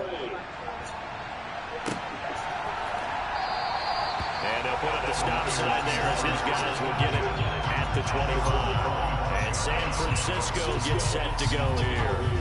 Their lead back down to 1 score after the touchdown a moment ago. First downs a must on this drive as they start out here 1st and 10.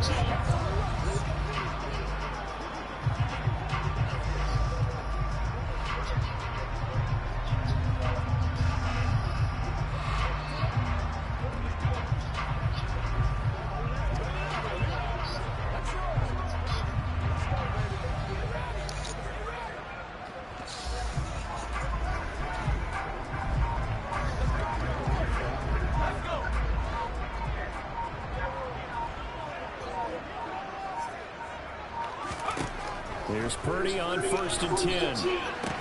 Complete to the tight end, Kittle, over the middle of the field. And they'll get it all the way up about 5 yards shy of midfield. And the offense moving quickly to the line. On 1st down, this is McCaffrey, finding room at midfield. Well, they nearly sprung him that time as he takes us all the way down to the 37. Back-to-back good plays, have him on the move on 1st down. Purdy off the play fake. He'll fire this deep for Ayuk. That's going to be knocked away and incomplete. So now 2nd and 10 after the incompletion on 1st down.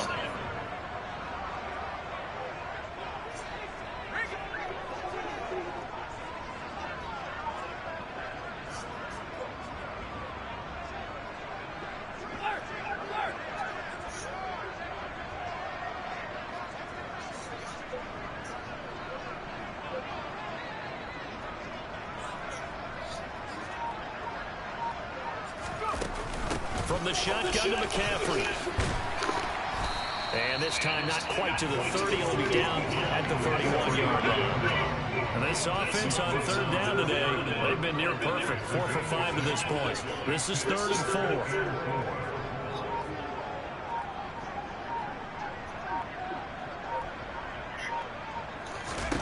4. Purdy. He's going to drop this down to McCaffrey. And he'll be brought down at the 27. They've been moving the ball well, but this drive is in danger of stalling out. Fortunately, this is a nice throw here, and they're able to pick up a new set of downs.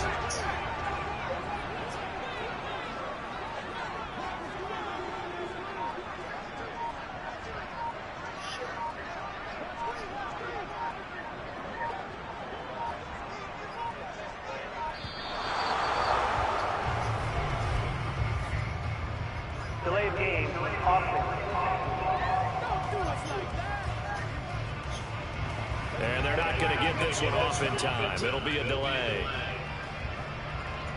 Still first down.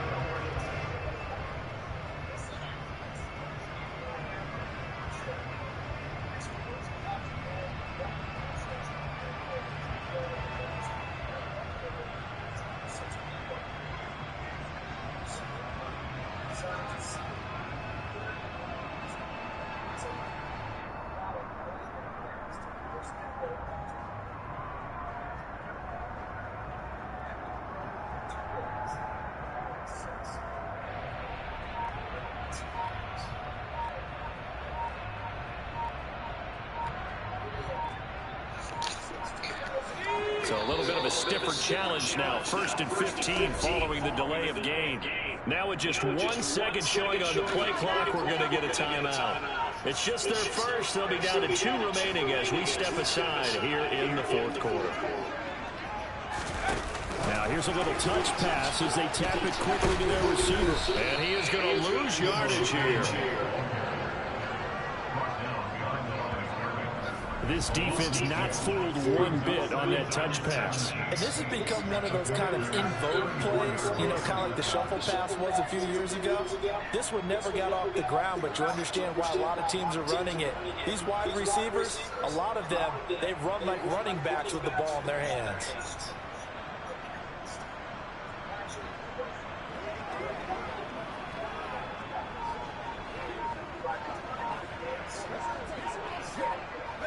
If nothing else, they've already taken a couple minutes off the clock here already as they come up 2nd down. Delay of game.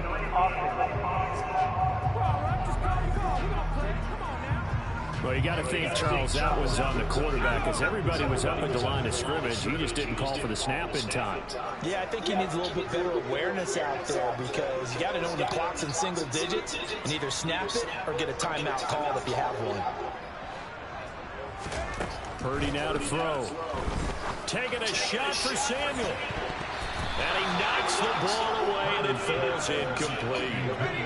Possibly a turning point. Big play coming. This is 3rd and long.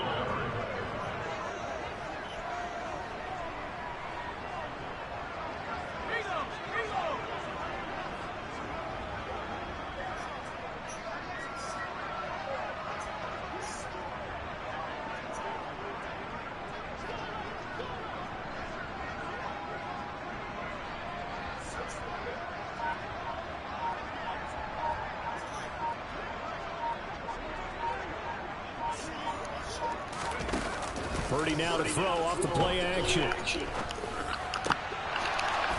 And that is incomplete. As defensive coordinators around the league tell me all the time, that throw is not for every quarterback because you've really got to drive the ball downfield. It's going to be a tight window for him to fit that one into.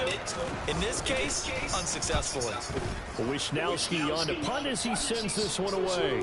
And a great job on special teams to down it as this will be marked down inside the 5-yard line. You need to get the ball away here in the 4th quarter while you're just holding a slim lead. But that punt, absolutely ideal. They pin them inside the 5-yard line. They give their defense a really nice opportunity.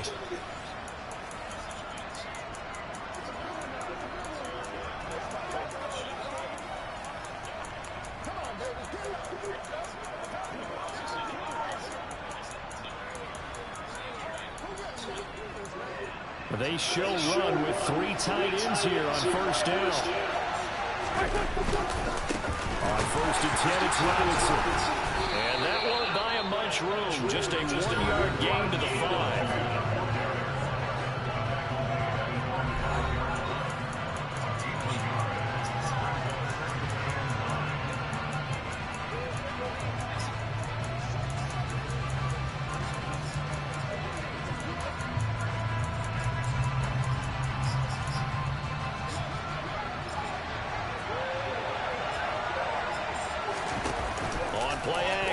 It's Wentz. That's going to be caught downfield by McLaurin. And way up past the 35 before he's taken down. The catch and run going to wind up netting him 33 yards. That is catch number 300 now for his NFL career.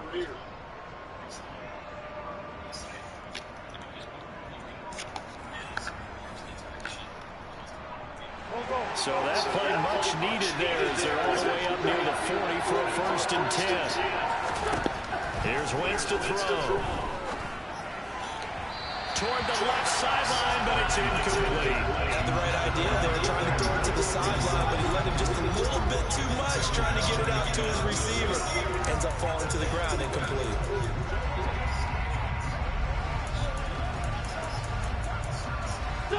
After the incomplete pass, here now is 2nd and 10.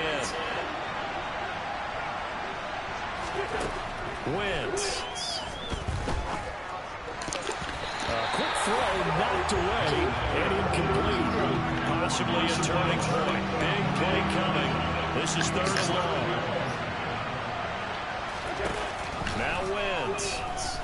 Flushed out right. So he got 9 yards that time, but he needed 10, and it brings up 4th and 1. 3 points separating these two sides with 2 minutes left to go in the 4th. So it's Commanders football as we get back to it.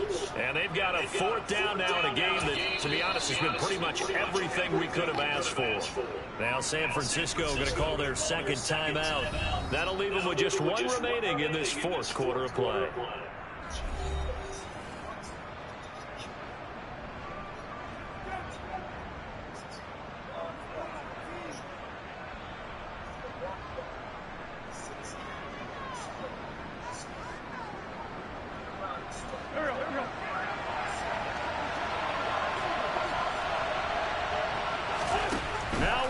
Gotta have this one. Able to connect with Dotson.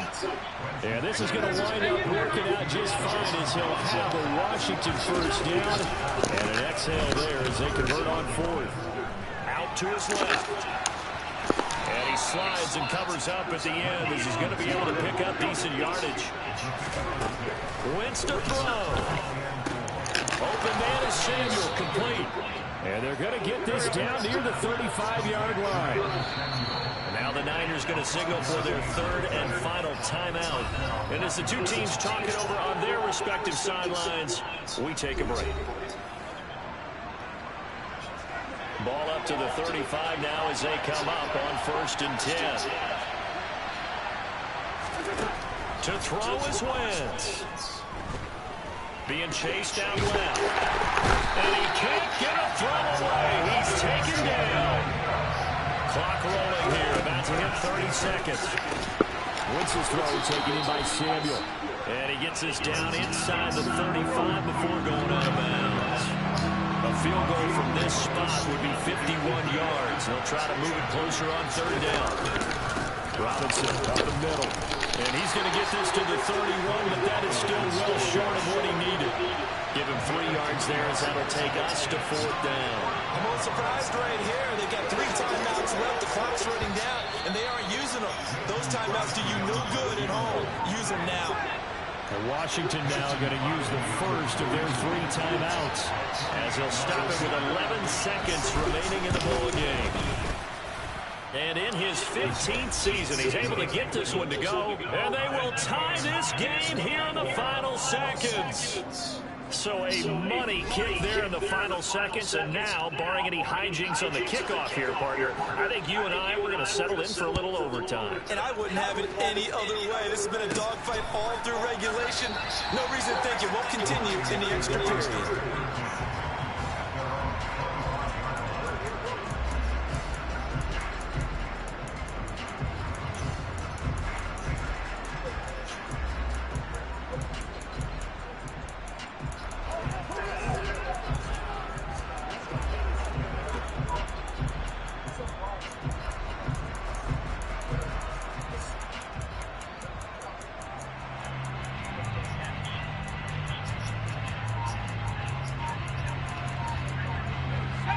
The San Francisco offense ready to start their next drive.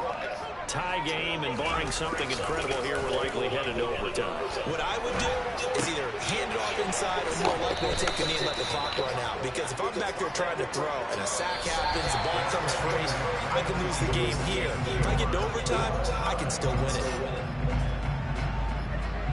It's a little teaching moment here. Overtime rules. Remind us how this goes, Parker. Okay, so in the past, we had sudden death. First team to score wins, but no longer. Now, if the team receives the ball, scores a touchdown, they win the game. If they kick a field goal, though, or don't score, the other team gets a possession. And after both teams get a possession, then we're into sudden death. First team to score wins the game. So the first chance of this overtime will go to Washington as we are back underway.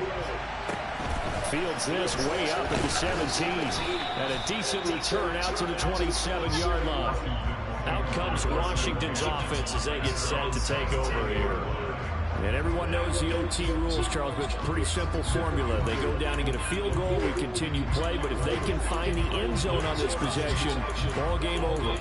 And as meticulously as all teams plan for a game, I don't doubt for a second on that offense coordinator's play sheet, he's got some overtime plays that he wants to run. I know it sounds crazy, but they plan for everything. First and 10, the game, second and 7, whatever.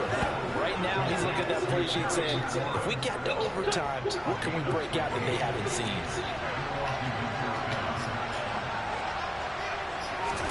Throwing on first is Wentz. Target is to Dotson, and he's got him. And they'll get him down on the other side of midfield.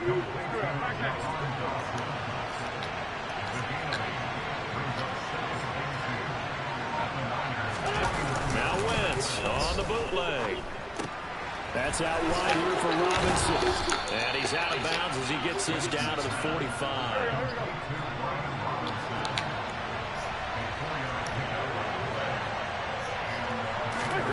Wentz now on first down. Looking for McLaurin, and he's got him. And they're going to work this down to about the 32-yard line. Charles, you get into these overtime situations, that's not a bad guy to dial into. Well, when you have to have plays, especially in a spot as you just described, we're at OT, you've got to go to the guys you can trust and you know are going to make the plays. Well, they say it's not the X's and the O's, it's the Jimmies and the Joes. On first and 10, here's Wentz. Incomplete, but a penalty flag is down in the backfield. Let's get the call.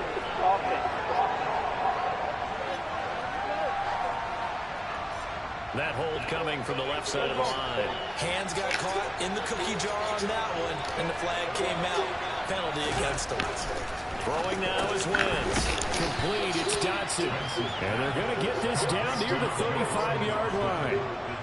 I always laugh when people say, what's the toughest route to defend? And I'm like, any of them, especially if it's a good receiver, that makes things very difficult. But when you're running a drag route, something short, shallow, going through defenders, using guys almost as screens in order to get open, that makes things tough for guys trying to get to the football. Some of the most unselfish players on any football team, defensive tackles, because we ask them to just eat up blocks and allow other people to make tackles. But when he can make a play himself, as we just saw there, that's a big day.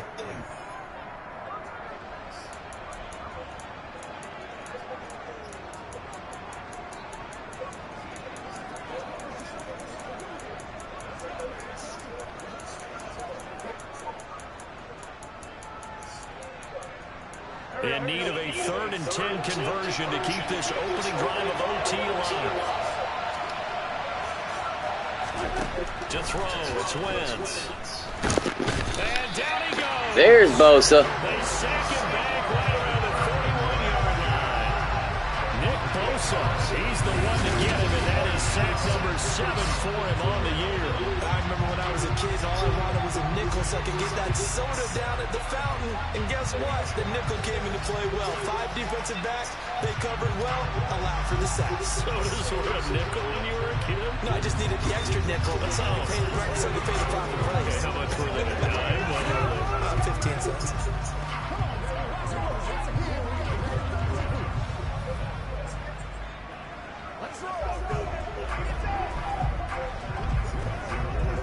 So here we go. Maybe the biggest kick of the game forthcoming. This to at least get them a lead here in overtime.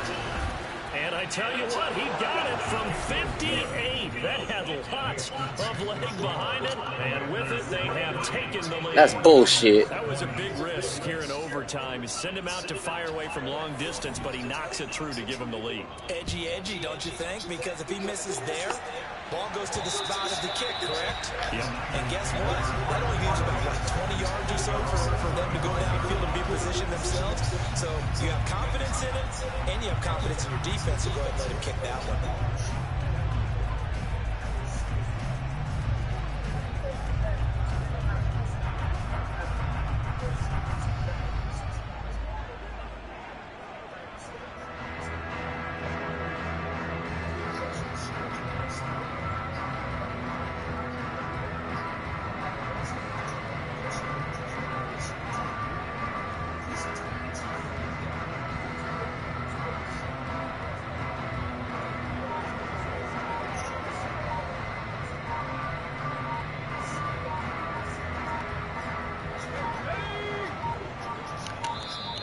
Now problems right out of the gate. We're going to get a delay. Delay of game, offense. I'm winning 83-51 halftime. Everybody was up there ready at the line of scrimmage. Pretty much dominating. Snap, and the delay of game ensued. Yeah, and I'm sure their head coach is asking the exact same thing. What's going on out there? Almost like they thought they had more than actually was on the clock. A quick throw there going to be batted away and incomplete. This is what defensive coaches ask of their defenders every single ball game. Get a hand on every throw in coverage. They want the deflections. They want the knockaways. Pick it yourself if you can, but at least knock it down and guarantee it's incomplete. And past the 40 before he's out of bounds. 22 yards. Of that was beautiful. Let's make this one simple. What a catch, especially the finishing part of getting his feet in bounds, toe tapping, and of course, foot dragging. A little tapestry, if you will. Oh, I like it.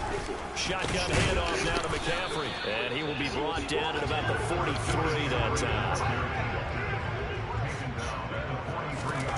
Purdy to throw. This will be caught at Samuel. And he's going to be out of bounds, but not before he takes it inside the 40. From Commander's territory now, it's 1st and 10 at the 36. Here's Purdy. No! It's intercepted. Game over.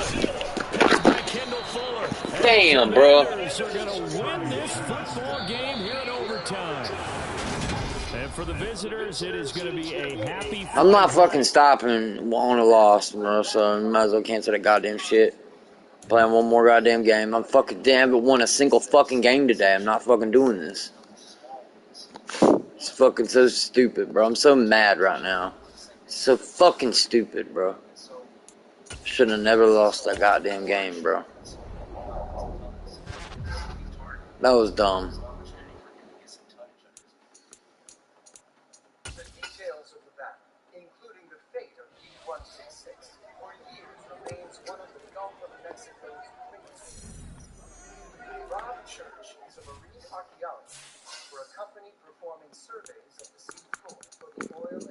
They just fucking cheated me. I know that much. That's bullshit.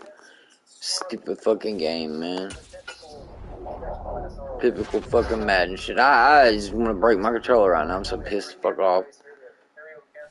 Yeah! Fucking stupid shit.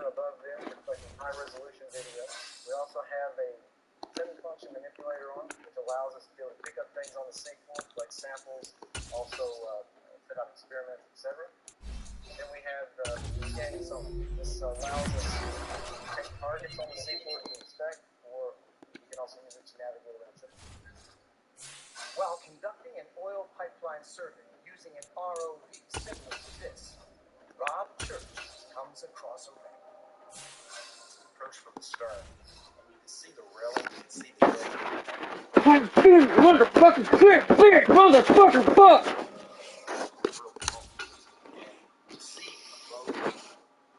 I'm sick of this shit, bro. It's Madden NFL 23 on EA. fucking motherfucker. Ooh, I'm fucking mad. He's the NFL leader in touchdown receptions. It's the 49ers and the Raiders next on EA Sports. EA Sports coverage of the NFL brings us to Las Vegas, Nevada. Coming up, we've got what should prove to be a good one between the San Francisco 49ers and the Las Vegas Raiders.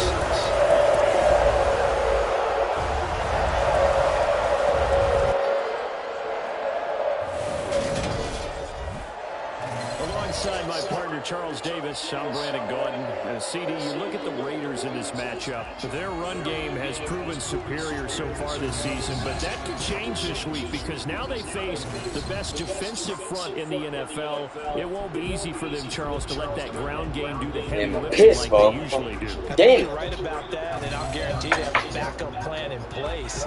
But I also don't think they want to shy away from what they do. Goddamn backup, bitch. Maybe their style care about you, your backup plan, or your family, or goddamn anything you got to say right now. Before they abandon it.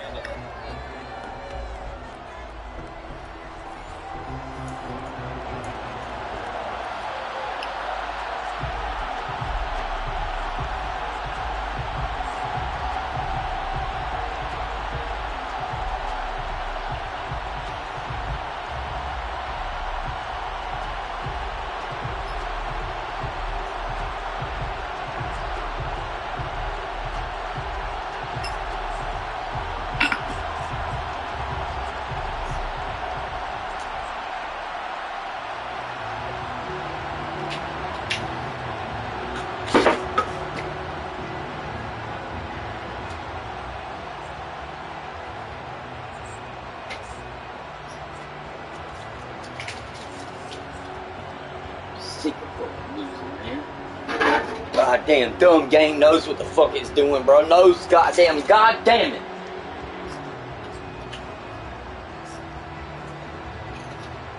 Pretty ass, I won't lose this one. Fucking motherfucker.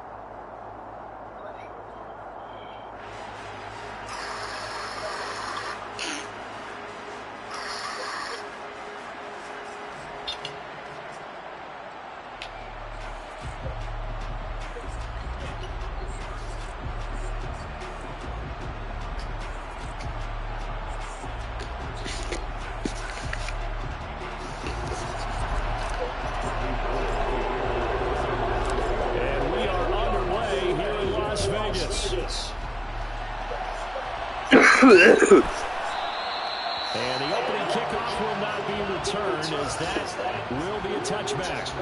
The Raiders set to go to work behind their veteran quarterback, and that's Derek Carr. You enjoyed watching that game tape, didn't you? Yeah, last week's game. Good. 4 touchdowns with 1 pick. Now, you were a little upset about the pick. I didn't know if you would play him this week or not if you were the head coach. They got the win. They got the win, so you're going to give him another shot. All right, I think the ratio is pretty good. They'll try to eliminate the interception. They must keep the hot streak going for the touchdown passes. From a week ago, just downright unbelievable. I mean, when you amass that many yards, I don't know what else to say. Personally, I thought it was a game for the ages for him. Ripped off some long runs in that contest, didn't he? He did indeed. Some very long runs, and that total scary. The previous run, good for 9. Here's 2nd and a yard. On play action, it's Carr. Blitz coming in. They're fucking playing with you. Nick Bosa make that now 8 sacks for him on the season. The #1 mission of any offensive line. You got to protect that quarterback, keep him safe back there. This time, the rush got to him in a hurry. Yeah, that's one where you turn to your lineman and say, guys, can I get a little help here? And you have to ask politely because, remember, they're blocking for you the entire game. But as a quarterback, you've also got to have the clock running in your head when you need to get rid of the football. But this time, he had no chance. They were on him instantly. And if you're wondering how the quarterback's decision-making needs to be, and Next Gen Stats says that play took all of 2.8 seconds from beginning to end. Throwing his car on 3rd down. Into a sea of defenders and intercepted. Picked off by Diamador Lenore. Well, remember, Charles, this is the #1 defense in the NFL, and they proved their mettle here, forcing the turnover on the opening possession. And sometimes when you play a team that has that reputation, it's earned it by their play. The psychology is, okay, they're #1. They have to prove it to us, and they tried to attack. They found out that ranking was real. And if history is any indication, when this defense gets off to a good start, look out. Yeah, their offense plays off of them awfully well, too.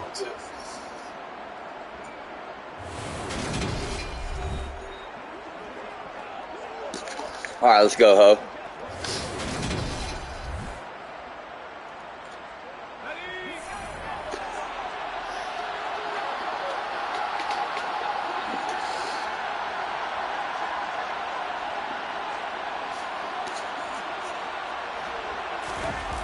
Play action. Now Purdy. And a throw there. Incomplete. He threw that into coverage. That was nearly intercepted. Charles has recovered. They've already clinched their spot in the postseason, so now they just want to avoid adding any additional names to this list before the postseason begins. Terrific observation, because trying to move up a little spot, I don't know if it's working. I don't give a shit, bitch. Get them healthy, get ready for the playoffs, make your move then.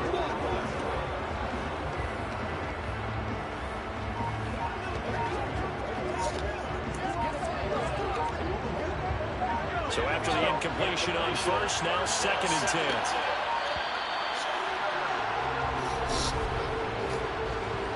Delay of game, offense. Just a little too lackadaisical, Charles, and they didn't get up and snap the ball in time. Delay of game. Yeah, I'm not sure if we understood where the clock was located. In different stadiums, it's in different places. You have to check that in pregame and make sure you're aware so you don't run into penalties like these.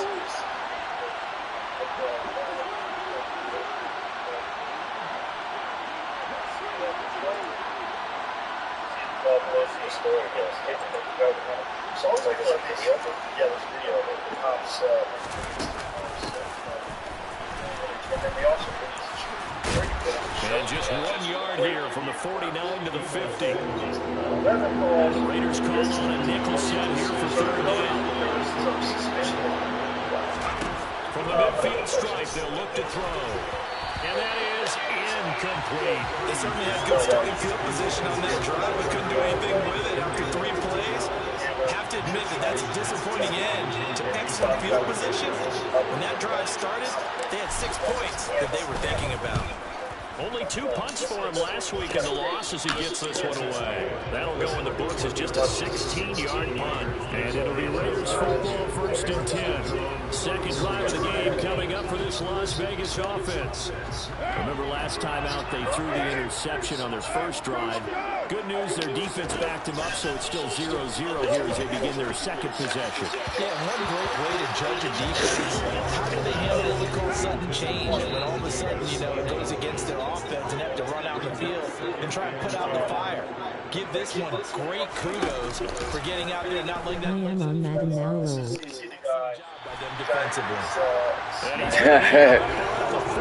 Are you? When'd you get it? I don't have it technically. I have a trial.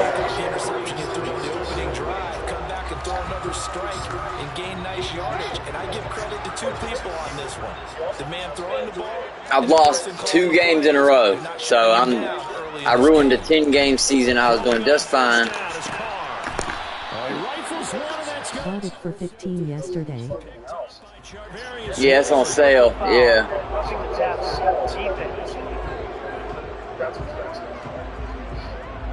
How big is that penalty? Wipe out the INT. You'd hate to be the teammate that caused that penalty and wiped out the interception. Oh. That guy in the locker room.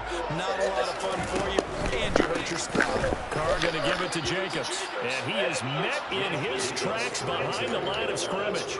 He'll lose a yard there, and it's 2nd and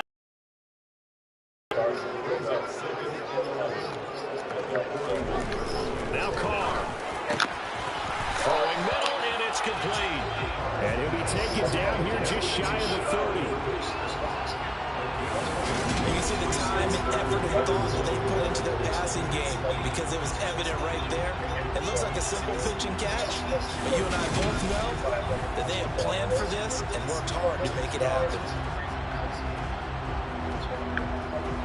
So they just need 1 yard here to pick up the first down.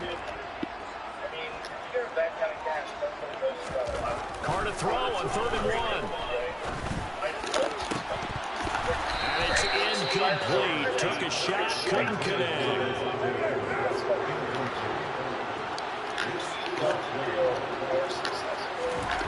Carr to throw for it on 4th down. He gets No! And he will score. Touchdown, Las Vegas.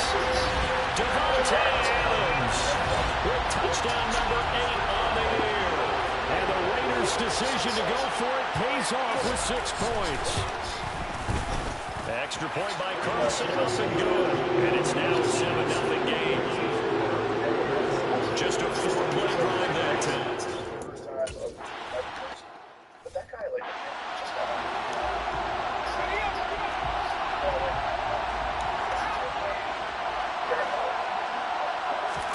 Purdy looking to throw on 1st down here. He completes it to Julio Jones. And he'll take this to the other side of midfield before going out of bounds. A very solid gain of 27. And as a quarterback, you always want to exploit gaps in the defense. He finds one here. Crossing route, working from right to left across the field.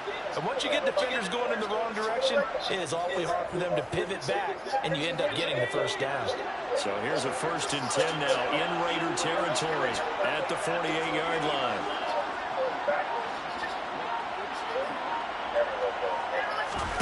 They go play action here. Purdy. He'll buy some time right.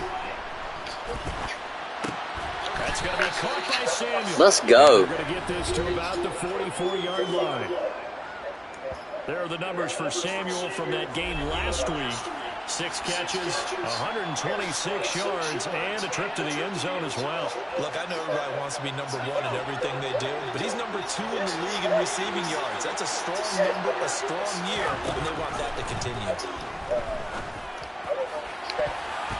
Now, meanwhile, here's a 2nd down throw that's knocked away and incomplete. They'll need to get this to the 38. That's where the first down marker is here on 3rd. Purdy sets up to throw again. They'll set up the screen to McCaffrey. And this one goes nowhere. Losing yardage on the play back at the 46.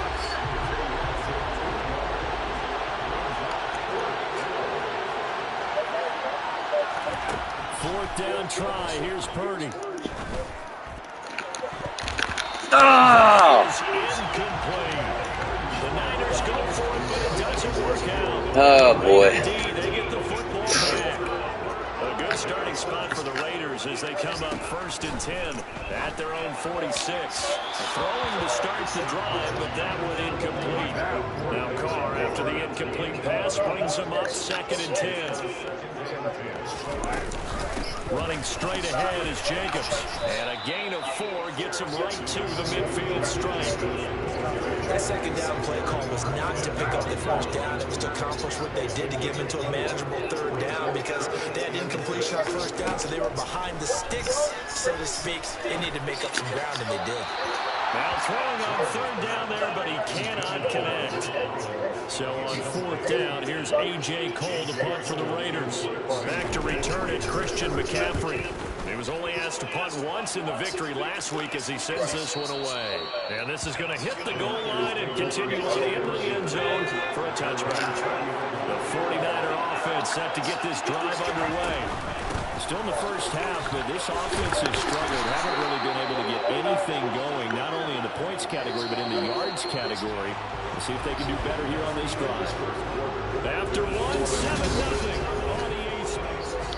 The 49ers with the football here to begin the 2nd quarter, as they are looking at a 2nd down and 6 coming up.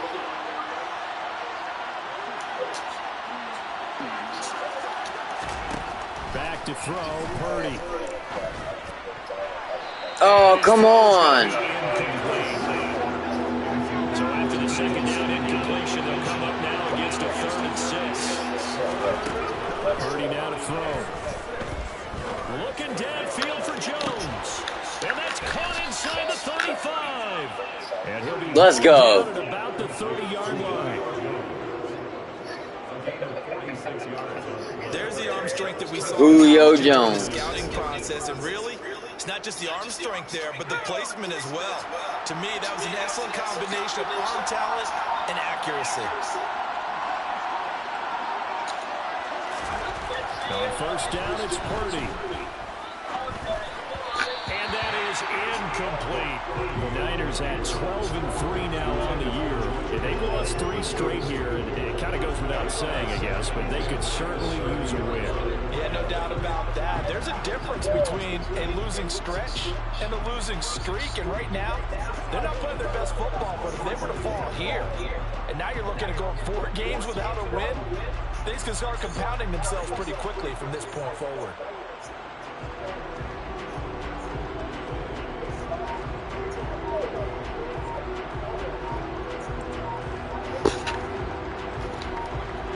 An incomplete pass on first down. That leads to a 2nd and 10. Play clock down to 3, and we're going to get a timeout here. They'll have 2 remaining as we step aside here in this second quarter. Ball on the 30 as they come up 2nd and 10.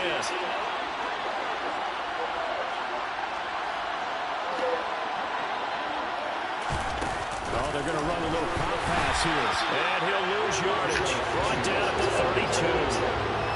Well, I think the hope is, with a touch pass like that, maybe you catch the defense off guard, but they were all over that one. And it is the kind of play that works better against certain defenses, and this clearly was the wrong one to run into.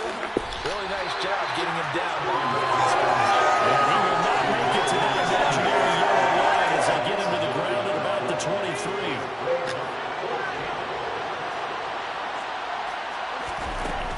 Here we go with McCaffrey. And boy, is he close. Did he get there? No, they're going to say he's short the line to gain. Carr and the Raiders come up 1st and 10 at the 20. Well, we're probably not the first, but all of us at EA Sports certainly want to wish you and yours a happy and prosperous new year. And as a celebration of that, a big slate of NFL games on this Sunday, Week 17. Second to last weekend with the NFL docket. Later tonight, the battle for Los Angeles, Rams and Chargers, 5:15 Pacific at SoFi.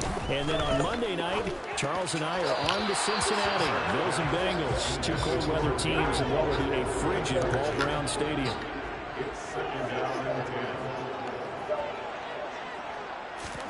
Carl trying again on 2nd down. Over the middle, complete. That's Cole. 5 yards. Now it's 3rd and 5. They'll need 5 on this play to move the sticks.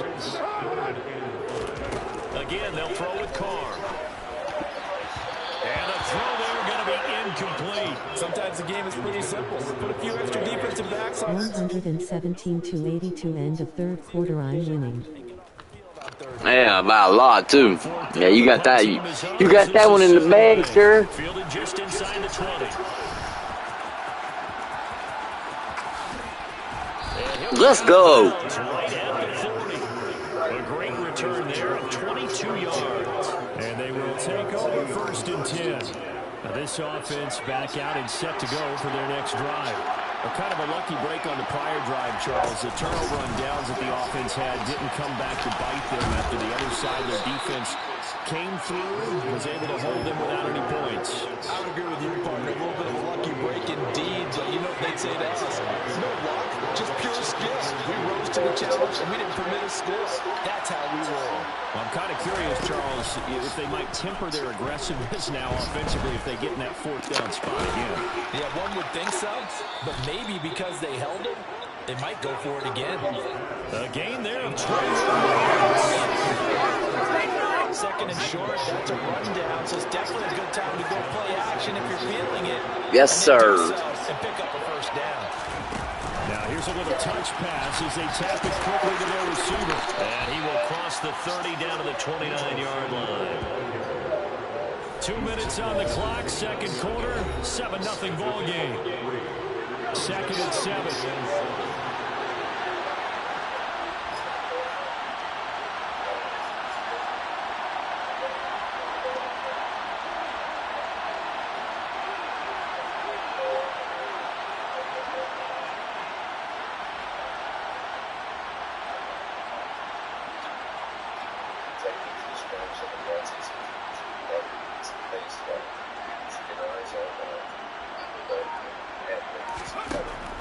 Looking to throw.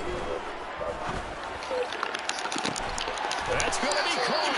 And all the way to the 2-yard line there before crossing over out of bounds. That'll be marked as a 27-yard pickup. That's the number 2 receiver in the NFL in terms of yardage. And tell you what, a few more plays like that, he won't be number 2 for long. Well, that's what often happens when you have competitors running around the field. These guys know where they stand in relationship to yardage, totals, numbers, the whole deal. And let's face it, all of them, they all want to be number 1.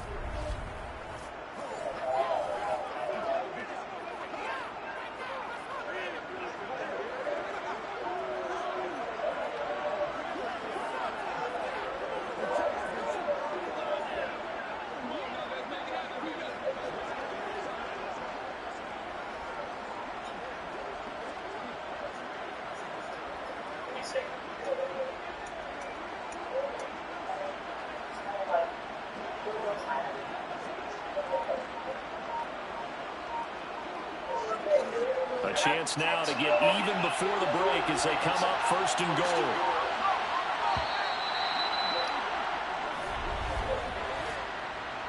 Delay of game, offense.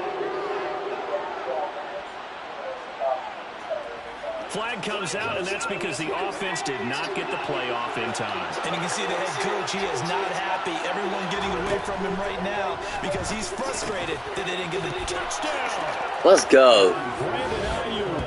A 7-yard touchdown grab. And the Niners are an extra point away now from tying this ball game. Well executed there offensively. Defense looked a little confused, but he found his receiver, and that one good for 6 points. And the payoff we just saw there tells us how many times they ran this play in practice over the past few weeks, because they executed that flawlessly right here on game day when the situation arose. I said that wrong. Even if it's leaking out, there's generally something. Yeah, well, I can see a little bit of, I can see like a little bit of like a yellowish color stuff right there for your vein. I just take it. Oh yeah, just take it to the doctor. They can tell me what it is.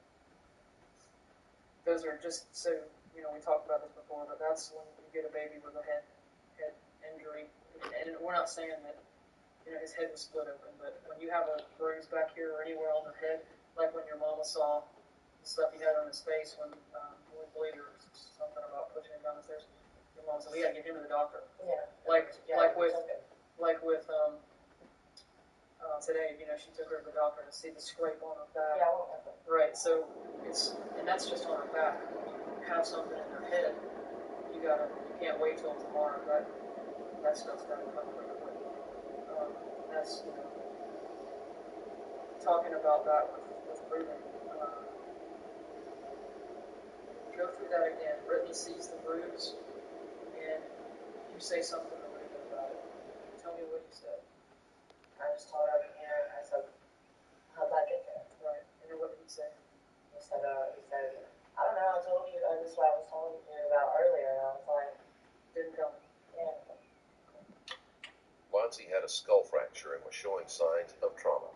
While it's within the realm of possibility for an older child to be allowed to play unsupervised, might sustain this without someone immediately realizing it, the toddler is a different story. At his age, he would cry out in pain, and someone should be close enough to realize something was wrong. Martin, however, just shrugs it off.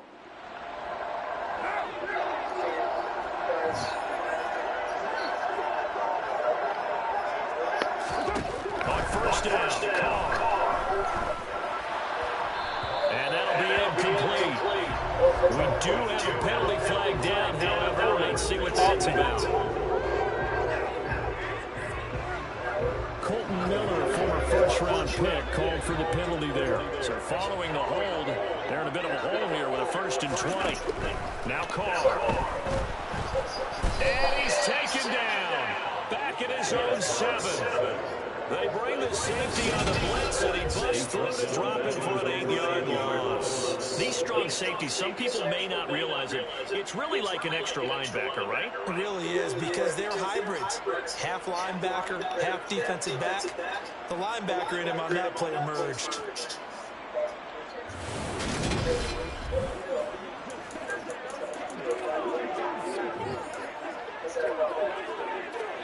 Now this one from about 2 counties over after the sack. They come up on a 2nd and very long. Another try after the first down sack. He's got Cole on the slant. They'll wind up getting 10 back as that sets him up for 3rd down.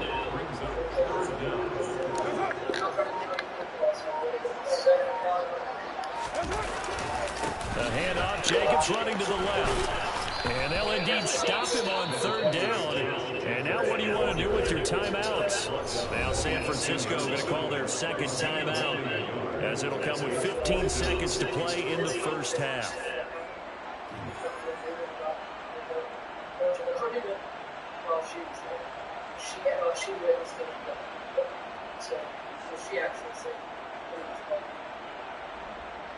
On 4th down, A.J. Cole comes on to punt. He's been a busy man here in this first half as he gets it away. Take it at the 37. That'll go as a 42-yard punt. They'll be aided by a loss of yardage on the return. And there'll be time for maybe one final play before halftime.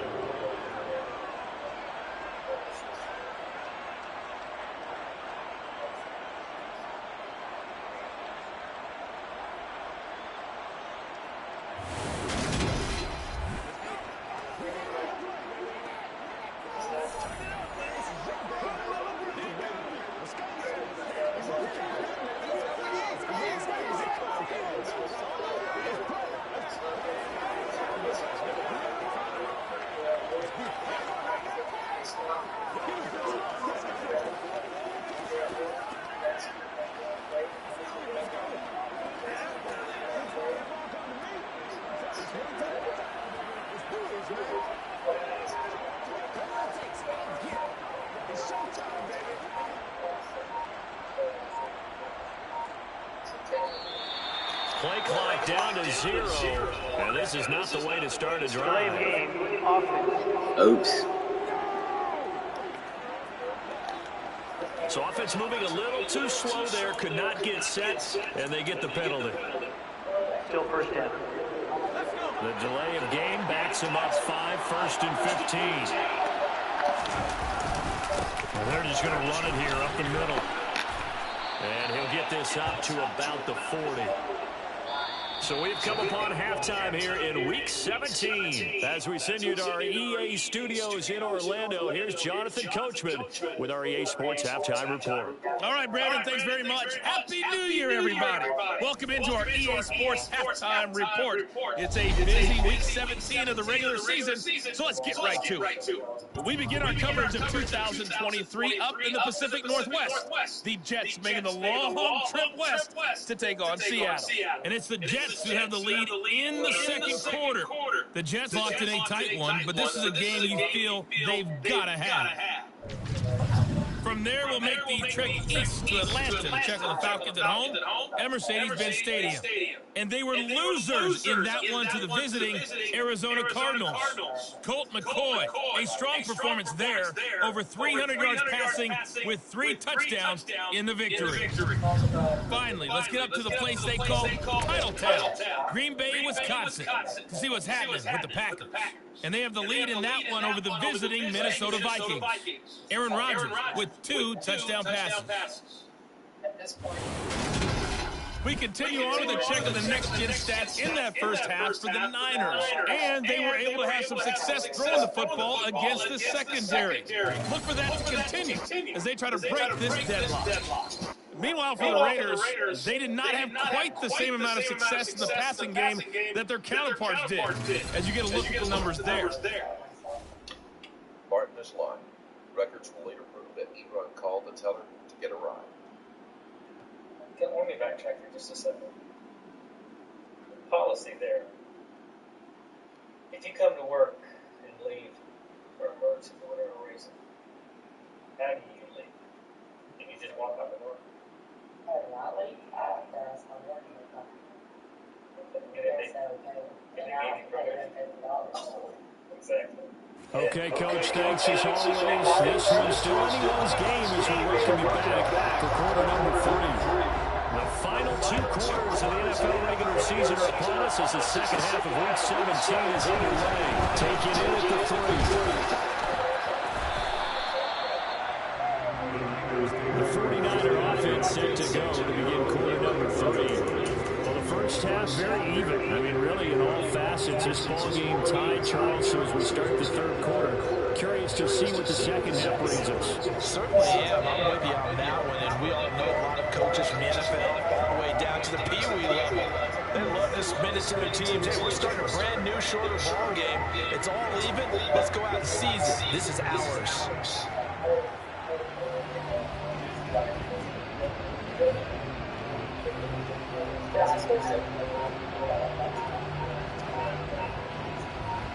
Line of scrimmage, the 31 now on 1st and 10.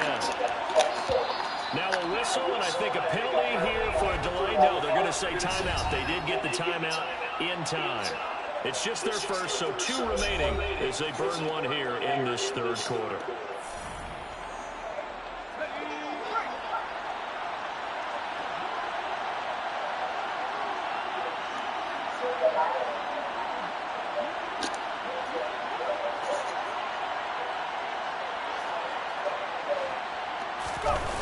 Starting the second half with a run by McCaffrey. And he'll have a gain of 3 to the 33. I'd say they've got to find a way to get him going. He's such a big part of their offense. I wonder if they might throw it a little and come back to the run. Anything, because you're right, he's pretty much been completely neutralized.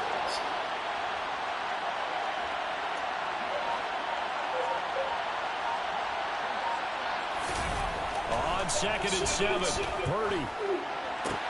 Open man is Samuel, complete. And he'll be out of bounds, but able to get it up past the 45. He continues to deliver a first down here. He had 4 catches in the first half, and this one number 5. Well, this is where reading defenses and practice time comes into play. You got to know what you're running versus zone versus man and how to run the proper route. And they just executed that one pretty well. On first down, Purdy. And he'll dump this off to his running back, McCaffrey. He'll wind up getting just a yard. And it'll be second down.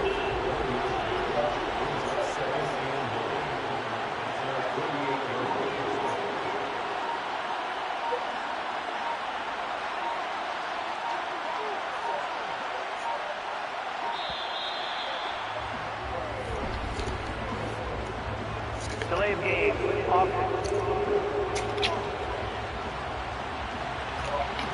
Play clock all the way to 0. Didn't get the snap off. 5-yard penalty. And you see the head coach writing that note on his play sheet right now. He's going to be addressing that with his staff. A sense of urgency. Get to the line. Looking for Jones, and it's intercepted. Picked off by Sidney Jones. And the Raiders are going to take possession of the football. Well, it's not the first time we've seen him give one up here during his rookie season. And in this case, zone coverage forced the mistake. He's made some strides week to week in how he's handling the different type of coverages that he's seeing. But clearly, there's some growing still to do. Jacobs is going to go backwards. He'll lose yardage back to the 5. That's going to go as a loss of 1 on first down. Back at the 5-yard line now, 2nd and goal.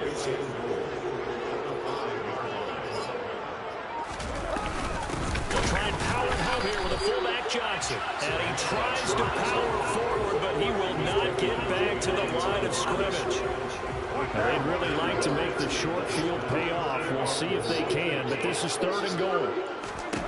Here's Carr to throw. Eluding the pressure right. And he's just going to throw this one out of bounds here. Nowhere to go with it, incomplete. So Carr exits on 4th down, and on comes Daniel Carlson for the field goal try. The kick by Carlson is good, and they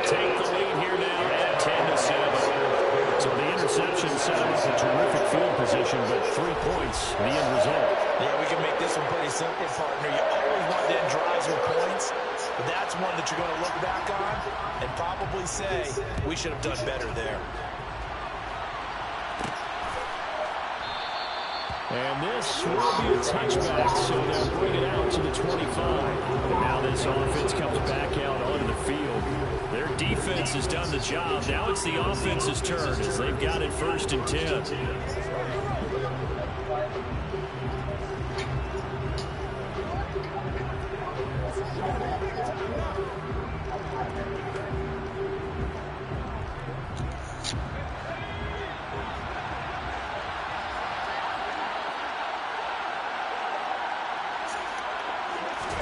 Purdy to throw it on 1st down. And down he goes. Brought down a Raiders sack. Finally hauled down for the first time this game. Multiple defenders in there to drop it.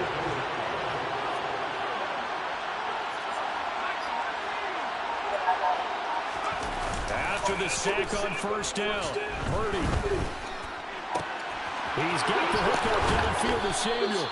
And he's going to be out up around the 45-yard line. That one good for 26 and a 1st down.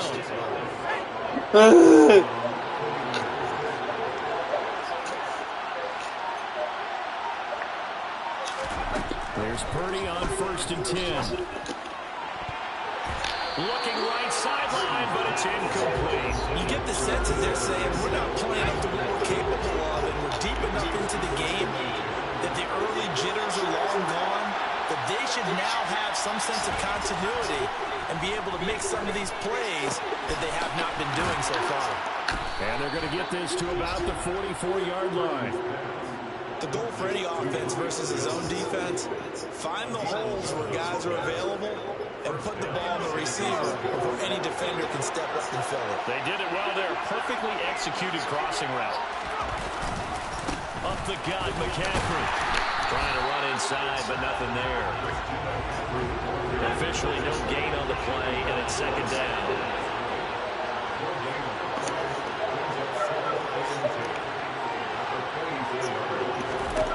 Here's Purdy.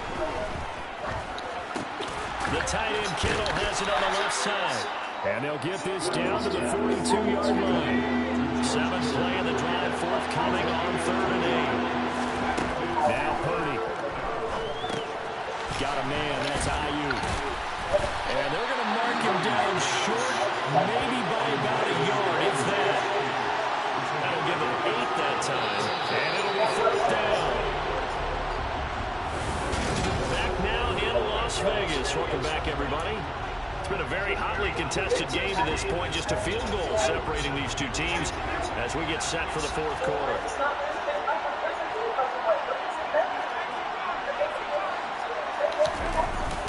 They'll run for it. McCaffrey. Oh, he bowls over it. And all the way inside the 15 before they drop it. So not only do they convert on 4th, but they pick up 22 yards in the process. Well, Christian McCaffrey is as tough to bring down as they come at the running back position, and he proved it right there. And that, in a nutshell, shows you what this guy is made of. I mean, most guys in the NFL just can't do that. He absorbed the contact, refocused himself, and made a break for the end zone. Back to the ground on 1st, it's McCaffrey. And a pickup of about 4 down inside the 10 to the 8-yard line.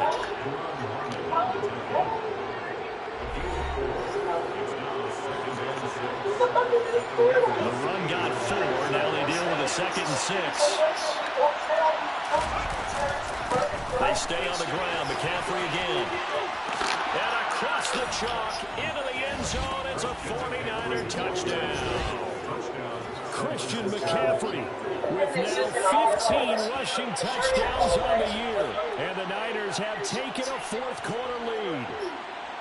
So the rushing touchdowns continue to stack up, CD. That now 15 for him on the year. And give him a ton of credit for staying healthy, being a smart runner, and it's showing just how important he's been to his team. He's got to be their MVP at this point in the season, and those votes may even turn into league MVP votes when it's all said and done.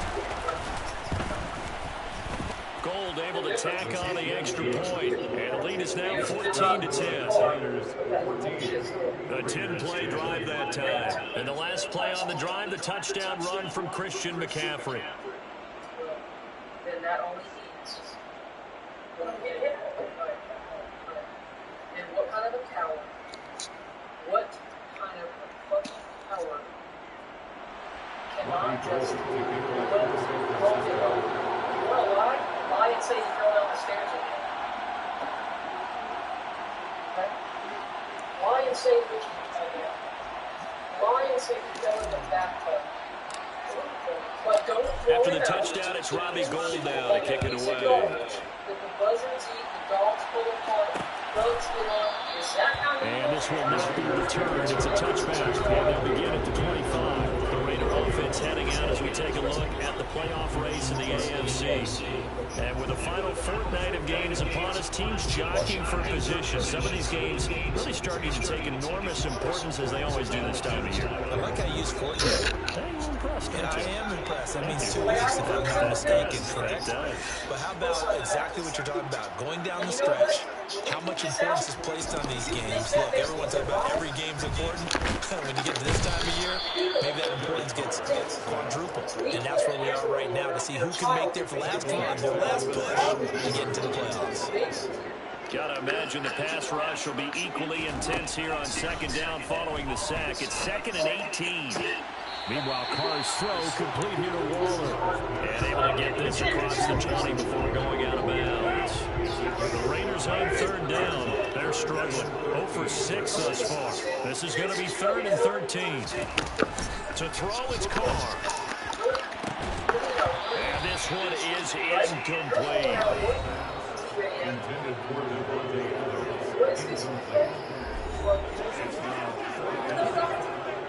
Here's A.J. Cole now, as he'll put it away for the 4th time today. I know he gets on himself. No denying this. It's all over his phone. Take it right on the 30. And he'll go out of bounds, it looks like right at the 40. It'll be a 10-yard return following a punt of 45. And that will come the offense as they take over. So good starting field position for them here as they come up 1st and 10 at the 40. Do you know why she's not home today? Because she's got a home. Where's Montana? Purdy looking to throw on 1st down here. Escaping the pressure right. And that'll be incomplete. My good friend, I'm just going to pose the question to you. Did that look like a pass that he should have thrown? Now, the rookie probably needs to be a little bit more careful in these situations. Yeah, that throw will turn him into a veteran quicker, but not in the way that he wants. He wants to learn his lessons by making good throws, not throws like that. The catch and run, good for 18 and a 1st down. McCaffrey running up the middle. And he's going to get a solid gain of 9 before being run down. 2nd and right in a yard.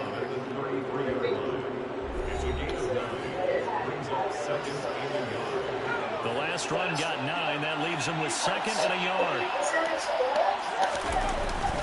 Again, they run. Again, it's McCaffrey. And he'll be a little shy of the 25 here at the 26-yard line. 77 yards now for McCaffrey. It's a 1st down.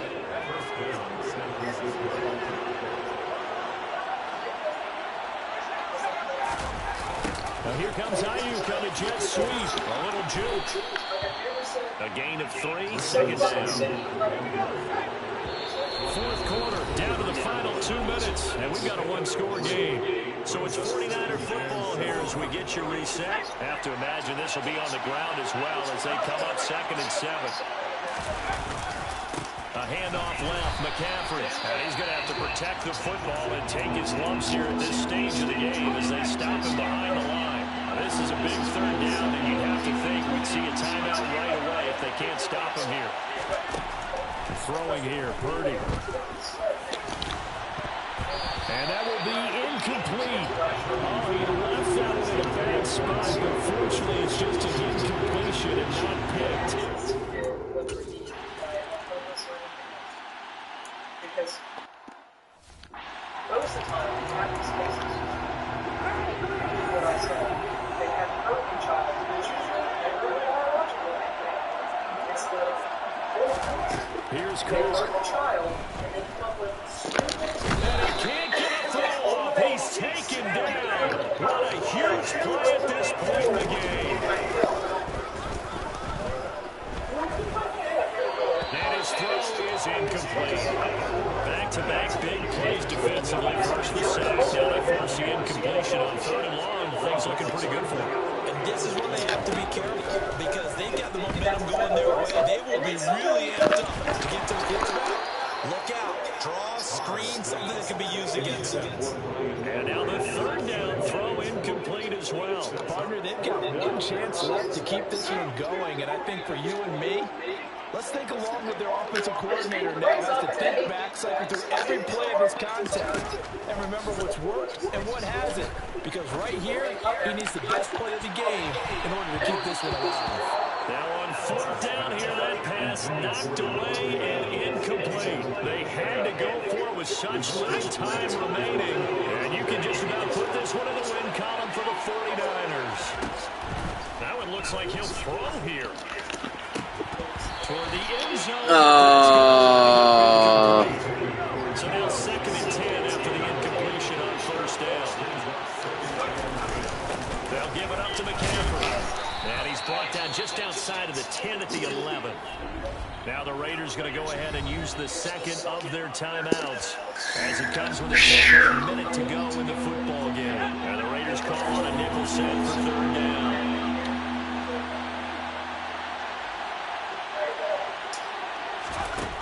Purdy will set up to throw it here. Oh. But it's incomplete. Give him credit for excellent coverage, tight coverage. They're doing a lot of things that we talk about in basketball. They're causing disruptions in the pass.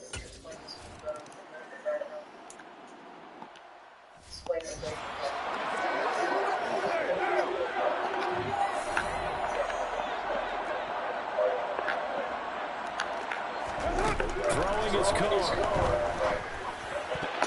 And that'll be knocked away. It's incomplete. Passing lanes tough to come by with so many defensive backs on the field here late in the game. And it's not just the number of bodies, it's their quickness and their agility that makes it tough to complete the pass. Forced out to his left. And this is intercepted. And that should do it. Picked off by Fred Warner.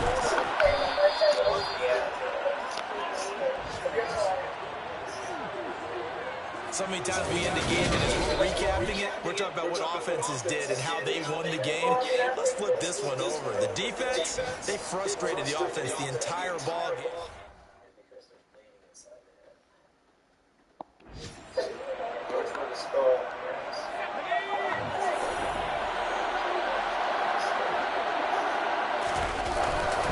They'll try to run to McCaffrey.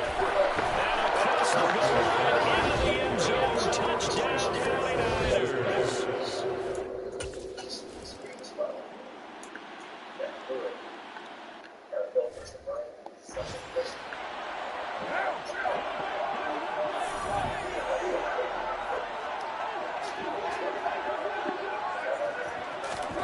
Trying to shake off the interception. He'll look to throw.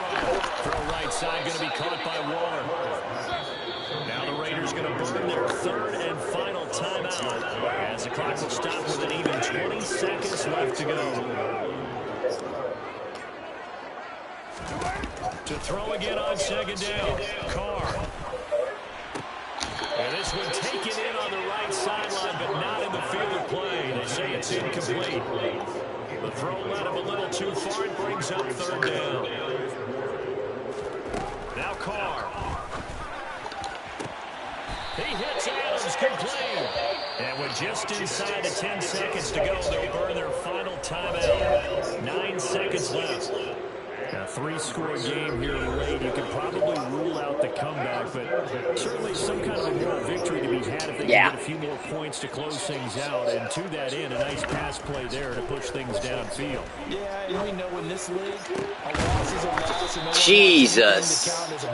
Game over. He took a smack. Feels a little bit cheap. If they trim that lead down to just 2 scores, that's still a benefit to this squad. So, teams just can't hurt my feelings lower. So what they already are, I want you to understand. All he's doing is trying to manipulate. Well, fuck you. That's what you need to be. This is all about manipulation and control. Yeah. Well, he obviously this that you saw on his head. Remember how I was so emphatic with you? And you got to understand, knowing what I know and seeing what I see all these times. You see a kid's head bombed up like this, and his cheek is red, and he's got yellowish fluid coming out of his ear. That is a classic sign of, oh shit, you have a serious head injury. And it's what he's. I've never had one like this. I haven't had it. See, you did that day. Violence toward children is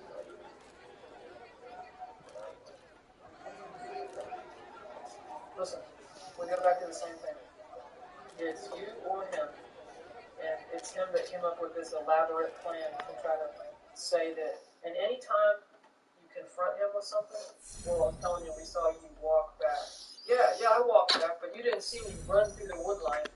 No, bitch, you didn't see you run through the wood line because your ass didn't walk through the wood line. Yeah.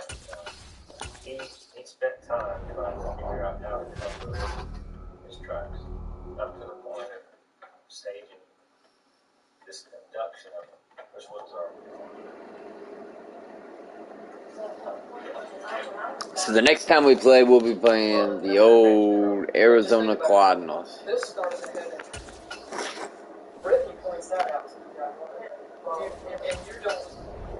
I'm going to assume that since you only see it Thursday, that it's possibly not there Wednesday. But if this is the first time you're seeing it, if you gave him a bath the day before, do you remember seeing it? Okay. So then we can, when I say that's what he means, when we can talk about timelines, if you gave him a bath Wednesday, or you gave him a bath Thursday morning, or whatever the time frame is, and it wasn't there, then we know sometime around when Brittany was there, between there and the last time you saw him where it wasn't there, that's when that happened. Now, could there be another injury? I agree with you. And here, there was so much talk about, whether you do or don't do laundry at 3 in the morning. Look, I get you do laundry at 3 in the morning. That's when you get off. I do laundry, I ain't got off before, I don't know when, but normally I would do laundry on my day off. And that's just how I do it. Sometimes I'll throw a load in at 6 o'clock when I'm home. You don't get home until 2. So I get it. But when asked, is it normal for him to go to the laundromat at 1:45 in the morning, but alone, before, why would you drive out? None of his timeline makes any sense. For example, I know I got to go get you at 2 o'clock. I don't have any gas in the car. Okay? Guess what I'm going to do? I'm not going to go at 12 o'clock and get gas and then come back in. With 2 kids? Who wakes 2 kids up to go get gas at one time, but you don't have to be anywhere for 2 hours, and it's friggin' midnight? Who does that? No one. No one does that. Stay tuned, guys. Up next in the lineup for KVK God Squad Gaming with TitoMan.tv, we got Marvel's Midnight Sun. And then, I tell you what I want, what I really, really want. We got some basketball after that. And it is 51 gigs. Woo, we got a lot, 100 gigs more to go. Alright, guys, stay tuned. We'll be right back at 7 p.m.